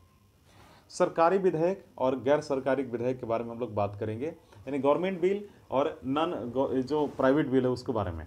ठीक है, तो चलिए समझते हैं। यानी पब्लिक बिल जिसे आप बोल सकते हैं, सरकारी विधेयक पब्लिक बिल। देखिए, पब्लिक बिल इसे संसद में मंत्री द्वारा पेश किए जाते हैं, सरकार की नीतियों का प्रदर्शित करता है। यानी जो सत्तारूढ़ जो दल होता है, रूलिंग गवर्नमेंट, संसद द्वारा पारित होने की पूरी उम्मीद होती है इसकी। संसद द्वारा बोल सकते हैं कि अस्वीकृत होने पर सरकार को इस्तीफा देना पड़ सकता है। सदन में पेश करने के लिए 7 दिनों का नोटिस होना चाहिए और इसे संबंधित विभाग द्वारा विधि विभाग के परामर्श से तैयार किया जाता है ना। वहीं प्राइवेट बिल, इसे संसद में मंत्री के अलावा किसी भी सदस्य द्वारा पेश किया जाता है। यह सार्वजनिक मामलों पर विपक्षी दल के मंतव्य को प्रदर्शित करता है, जिसे बोल सकते हैं। वहीं इसे संसद में पारित होने की कम उम्मीद भी होती है और इसके अस्वीकृत होने पर सरकार को कोई प्रभाव नहीं पड़ता है। सदन में पेश करने के लिए ऐसे प्रस्ताव के लिए 1 माह का नोटिस होना चाहिए। इसके निर्माण संबंधी सदस्य को जिम्मेदारी होती है। ये चीज़ आप थोड़ा सा ध्यान दीजिएगा क्योंकि हम लोगों ने इसके बारे में काफ़ी ज़्यादा बात भी किया है ना। तो सॉरी फॉर दैट, हम लोगों ने यहाँ तक कर लिया, मोशन भी डिस्कस कर लिया। अब यहाँ पर हम लोग चलेंगे अगला जो हमारा जो सबसे इम्पोर्टेंट है। देखिए कि सरकारी संकल्प जो है ना, ये संकल्प मंत्री द्वारा लाया जा सकता है। इसे किसी भी दिन सोमवार से गुरुवार तक लाया जा सकता है। सांविधिक संकल्प, इसे या तो गैर सरकारी सदस्य या फिर मंत्री द्वारा लाया जा सकता है। ऐसा इसलिए इसे कहा जाता है कि क्योंकि इसे संविधान के उपबंध या अधिनियम के तहत लाया जा सकता है ना। एक चीज़ और आपको समझना है, यूथ पार्लियामेंट जिसे बोलते हैं, यूथ पार्लियामेंट की योजना 4थे अखिल भारतीय व्हिप सम्मेलन के अनुशंसा पर प्रारंभ की गई थी। यह युवा पीढ़ी की संसद को कार्यवाही से अवगत कराता है और युवा के मस्तिष्क को अनुशासन और संबंध तथ्यों से परिचित कराता है। ये चीज़ आप थोड़ा सा ध्यान देंगे क्योंकि एग्जाम के लिए इंपॉर्टेंट है। ये छात्र समुदाय में लोकतंत्र के आधारभूत मूल्यों को समझाता है ताकि उन्हें लोकतांत्रिक संस्थानों के कार्य को सही जानकारी मिल सके। और इस योजना को समझाने की अगर मैं बात करूँ, समझने के लिए संसदीय कार्य मंत्रालय राज्यों को जरूरी प्रशिक्षण व योजना को लागू करने के लिए प्रोत्साहित करता है। संसद में विधायी प्रक्रिया संसद के दोनों सदनों में संपन्न होती है। प्रत्येक सदन में हर विधेयक समान चरण के माध्यम से पारित होता है। संसद में पेश होने वाले विधेयक 2 तरह के होते हैं, सरकारी विधेयक एवं गैर सरकारी विधेयक। इन्हें क्रमशः सरकारी विधेयक और गैर सरकारी सदस्यों के विधेयक भी कहा जाता है। हालांकि दोनों समान प्रक्रिया के तहत सदन में पारित होते हैं, किंतु उनमें विभिन्न प्रकार का अंतर होता है। तो ये सारी चीज़ हमने देखा। लेकिन एक चीज़ आप ध्यान दीजिएगा, जो एक सिंपल बिल होता है, ऑर्डिनरी बिल, वित्तीय विषयों के अलावा इन अन्य सभी विषयों से संबंध बिल साधारण बिल कहलाते हैं, यानी ऑर्डिनरी बिल। मनी बिल, ये विधेयक यानी बिल वित्तीय विषयों यानी फाइनेंशियल मैटर्स पे या फिर लोक व्यय इत्यादि से संबंधित होते हैं। फाइनेंशियल बिल, ये विधेयक भी वित्तीय विषयों से संबंधित होते हैं परंतु मनी बिल से थोड़ा अलग होते हैं। कॉन्स्टिट्यूशनल अमेंडमेंट बिल, ये विधेयक संविधान को बंदों में संशोधन से संबंधित होते हैं, है ना। संविधान में सभी 4 प्रकार के विधायकों के संबंध में अलग अलग प्रकार की प्रक्रियाएं विहित की गई हैं। साधारण वित्त एवं धन विधेयक से संबंधित प्रक्रिया का वर्णन हम लोग करेंगे अभी। अच्छा, एक चीज़ और समझिए कि साधारण बिल क्या है, इस बारे में भी हम लोग समझेंगे। तो मैं आपको कुछ चीज़ें बताना चाह रहा था, जैसे हमारे जो ऑर्डिनरी बिल है ना, इसको हम लोग आज कंप्लीट कर लेते हैं, बाकी फिर अगले दिन हम लोग करेंगे क्योंकि पार्लियामेंट को कंप्लीट करने के लिए 1 घंटे का तो समय चाहिए ही, क्योंकि सबसे लंबा चैप्टर और बड़ा चैप्टर यही है ना। तो इस चीज़ का थोड़ा सा ध्यान रखेंगे। और कुछ चीज़ें मैं बताना चाह रहा था आपको जो आपके लिए काफ़ी इंपॉर्टेंट है, तो उस बारे में मैं आपको पहले बता दूँ। चलिए, समझिए, देखिए, अगर मैं साधारण विधेयक की बात करूँ ना, तो प्रत्येक साधारण विधेयक संविधि पुस्तक में स्थान पाने से पूर्व संसद में निम्न 5 चरणों से गुजरता है। पहला, ऐसा करते हैं कि साधारण विधेयक यानी जो हम लोग ऑर्डिनरी बिल की मैं बात कर रहा हूँ, इसको कल चर्चा करते हैं। इसके बारे में जो एक्सप्लेनेशन है, यानी एक्सप्लेनेशन जो है, एक्सप्लेन जो है हर एक बिल का, हम लोग कल करते हैं, ठीक है। कल इसके बारे में हम लोग डिस्कस करेंगे। हमारे लिए बेटर भी होगा, क्योंकि आज बहुत ज़्यादा हम लोगों ने समय लिया है। चलिए, इसके लिए धन्यवाद। मुझे उम्मीद है कि आज का वीडियो लेक्चर आपको पसंद आएगा। वीडियो देखने के लिए धन्यवाद।